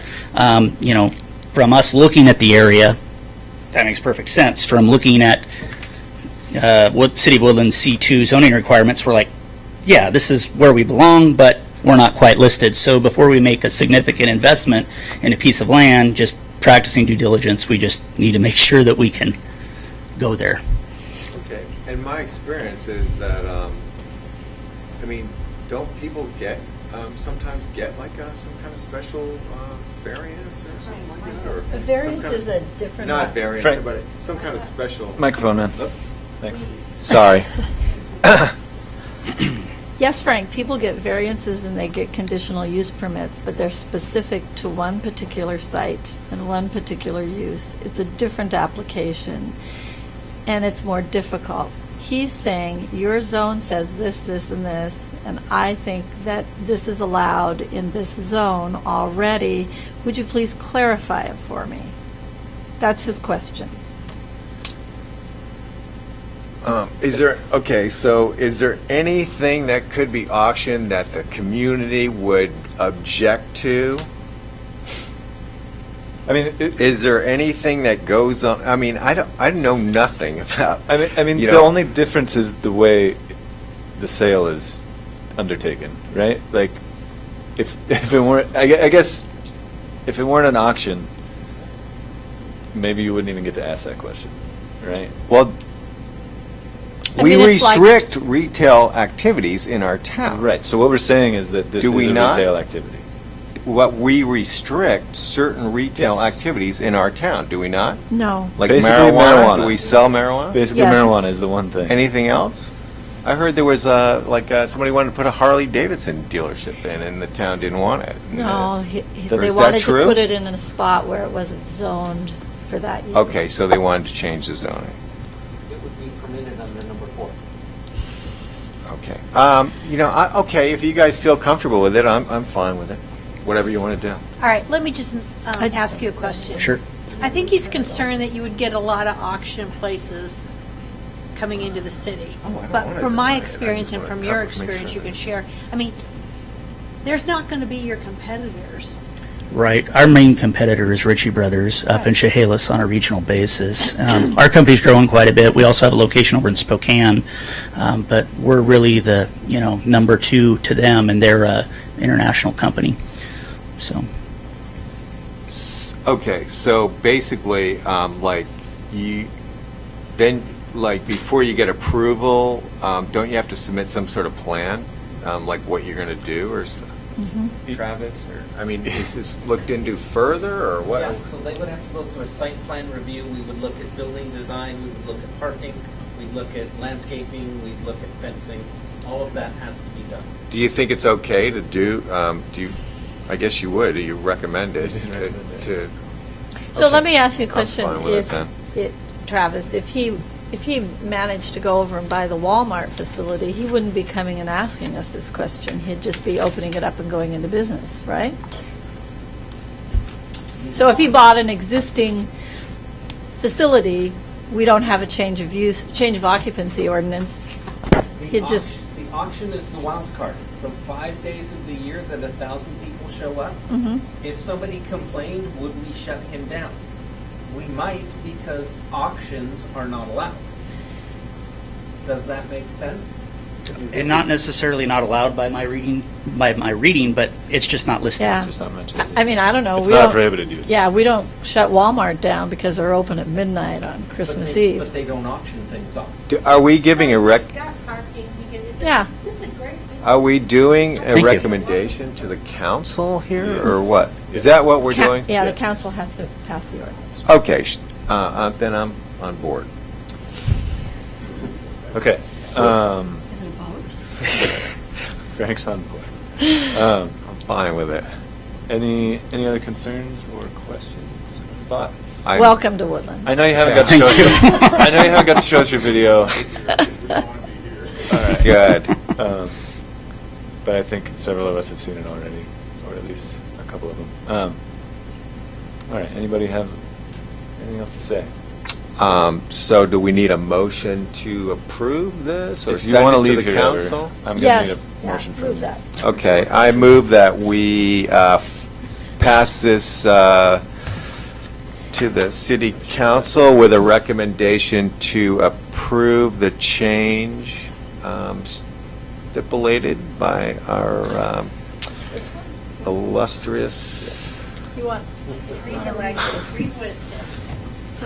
Do I have to? I move that Woodland Municipal Code 17.76.004 auctions as retail activities. Auction are considered to be a retail activity subject to the use limitations set by each zoning district in which the auction is proposed to occur. The sale of wholesale items by auction shall be treated like wholesale sales per the zoning district in which the auction is proposed to occur, be passed on to City Council and recommended that they approve it. Is that okay? Thank you, Commissioners. Any discussion about that motion? Is I anyone- think it'd be, I think What? it's a really good use for that, and. What's the wholesale? That just. It's just saying treat wholesale like you would treat wholesale anywhere else. Well, So it's still wholesale usually means you don't collect sales tax. Right. That's my So concern, we're but saying- that's already been addressed, I So think. many of those large retail box retail locations are sitting vacant because of a little company called Amazon. And the likelihood of those empty zoned highway commercial sites being bought up 30 acres at a time and developed are becoming very rare. And that's probably why we have some of the zoning requests for rezones that we do. I think it's a great use. So, Aye. So wholesale is the sale to someone who will sell it to a user. So you buy 50 candy bars, and those candy bars go on your shelf in the store so that kids can buy them. Yeah, but look, I know how that works, because if I buy my product wholesale from a supplier, I don't pay tax, because I'm supposed to pay collect the tax, the end user. So if all these transactions are wholesale transactions, then we're not getting any sales tax, and then it's not a benefit to the community. So I just want to clarify that, so just so you're clear. There are times where you will have, if that's the definition that Travis said of a wholesale sale, there will be some wholesale sales that take place at an auction. It's very few. You're selling these items to the general public. So are wholesalers, dealers showing up at the auctions to occasionally get a deal? Yeah, but they're also bidding against the general public. So that's what creates the interesting dynamic of an auction. Otherwise, it would be a wholesale auction where the public's not invited. So if the public's invited, if you do have a dealer guy come to your auction that wants to buy some and he's able to escape on tax, it's likely going to be one or two items. But the whole goal is to be open to the public. That's how we drive prices higher, revenues higher, more taxable revenue for wherever we're at. So, As long as the city gets a little piece of the pie. Yeah, I'm okay with it. Well, you could say no, and another city would get a piece of the pie. I'm not saying no, I'm saying yes. I'm just saying I hope it all works out, and I think it will. Or he could go down South Pekin Road. He looks build like it a there great. because He it's looks an like a allowed great. use. I like this guy. He looks really. Okay, so we had a second. Are we Yep. ready to vote? We may be. Any other discussion? All right. Let's take the vote. All those in favor? Aye. Aye. Thank you. Motion passes. I don't think there's anything else on our agenda.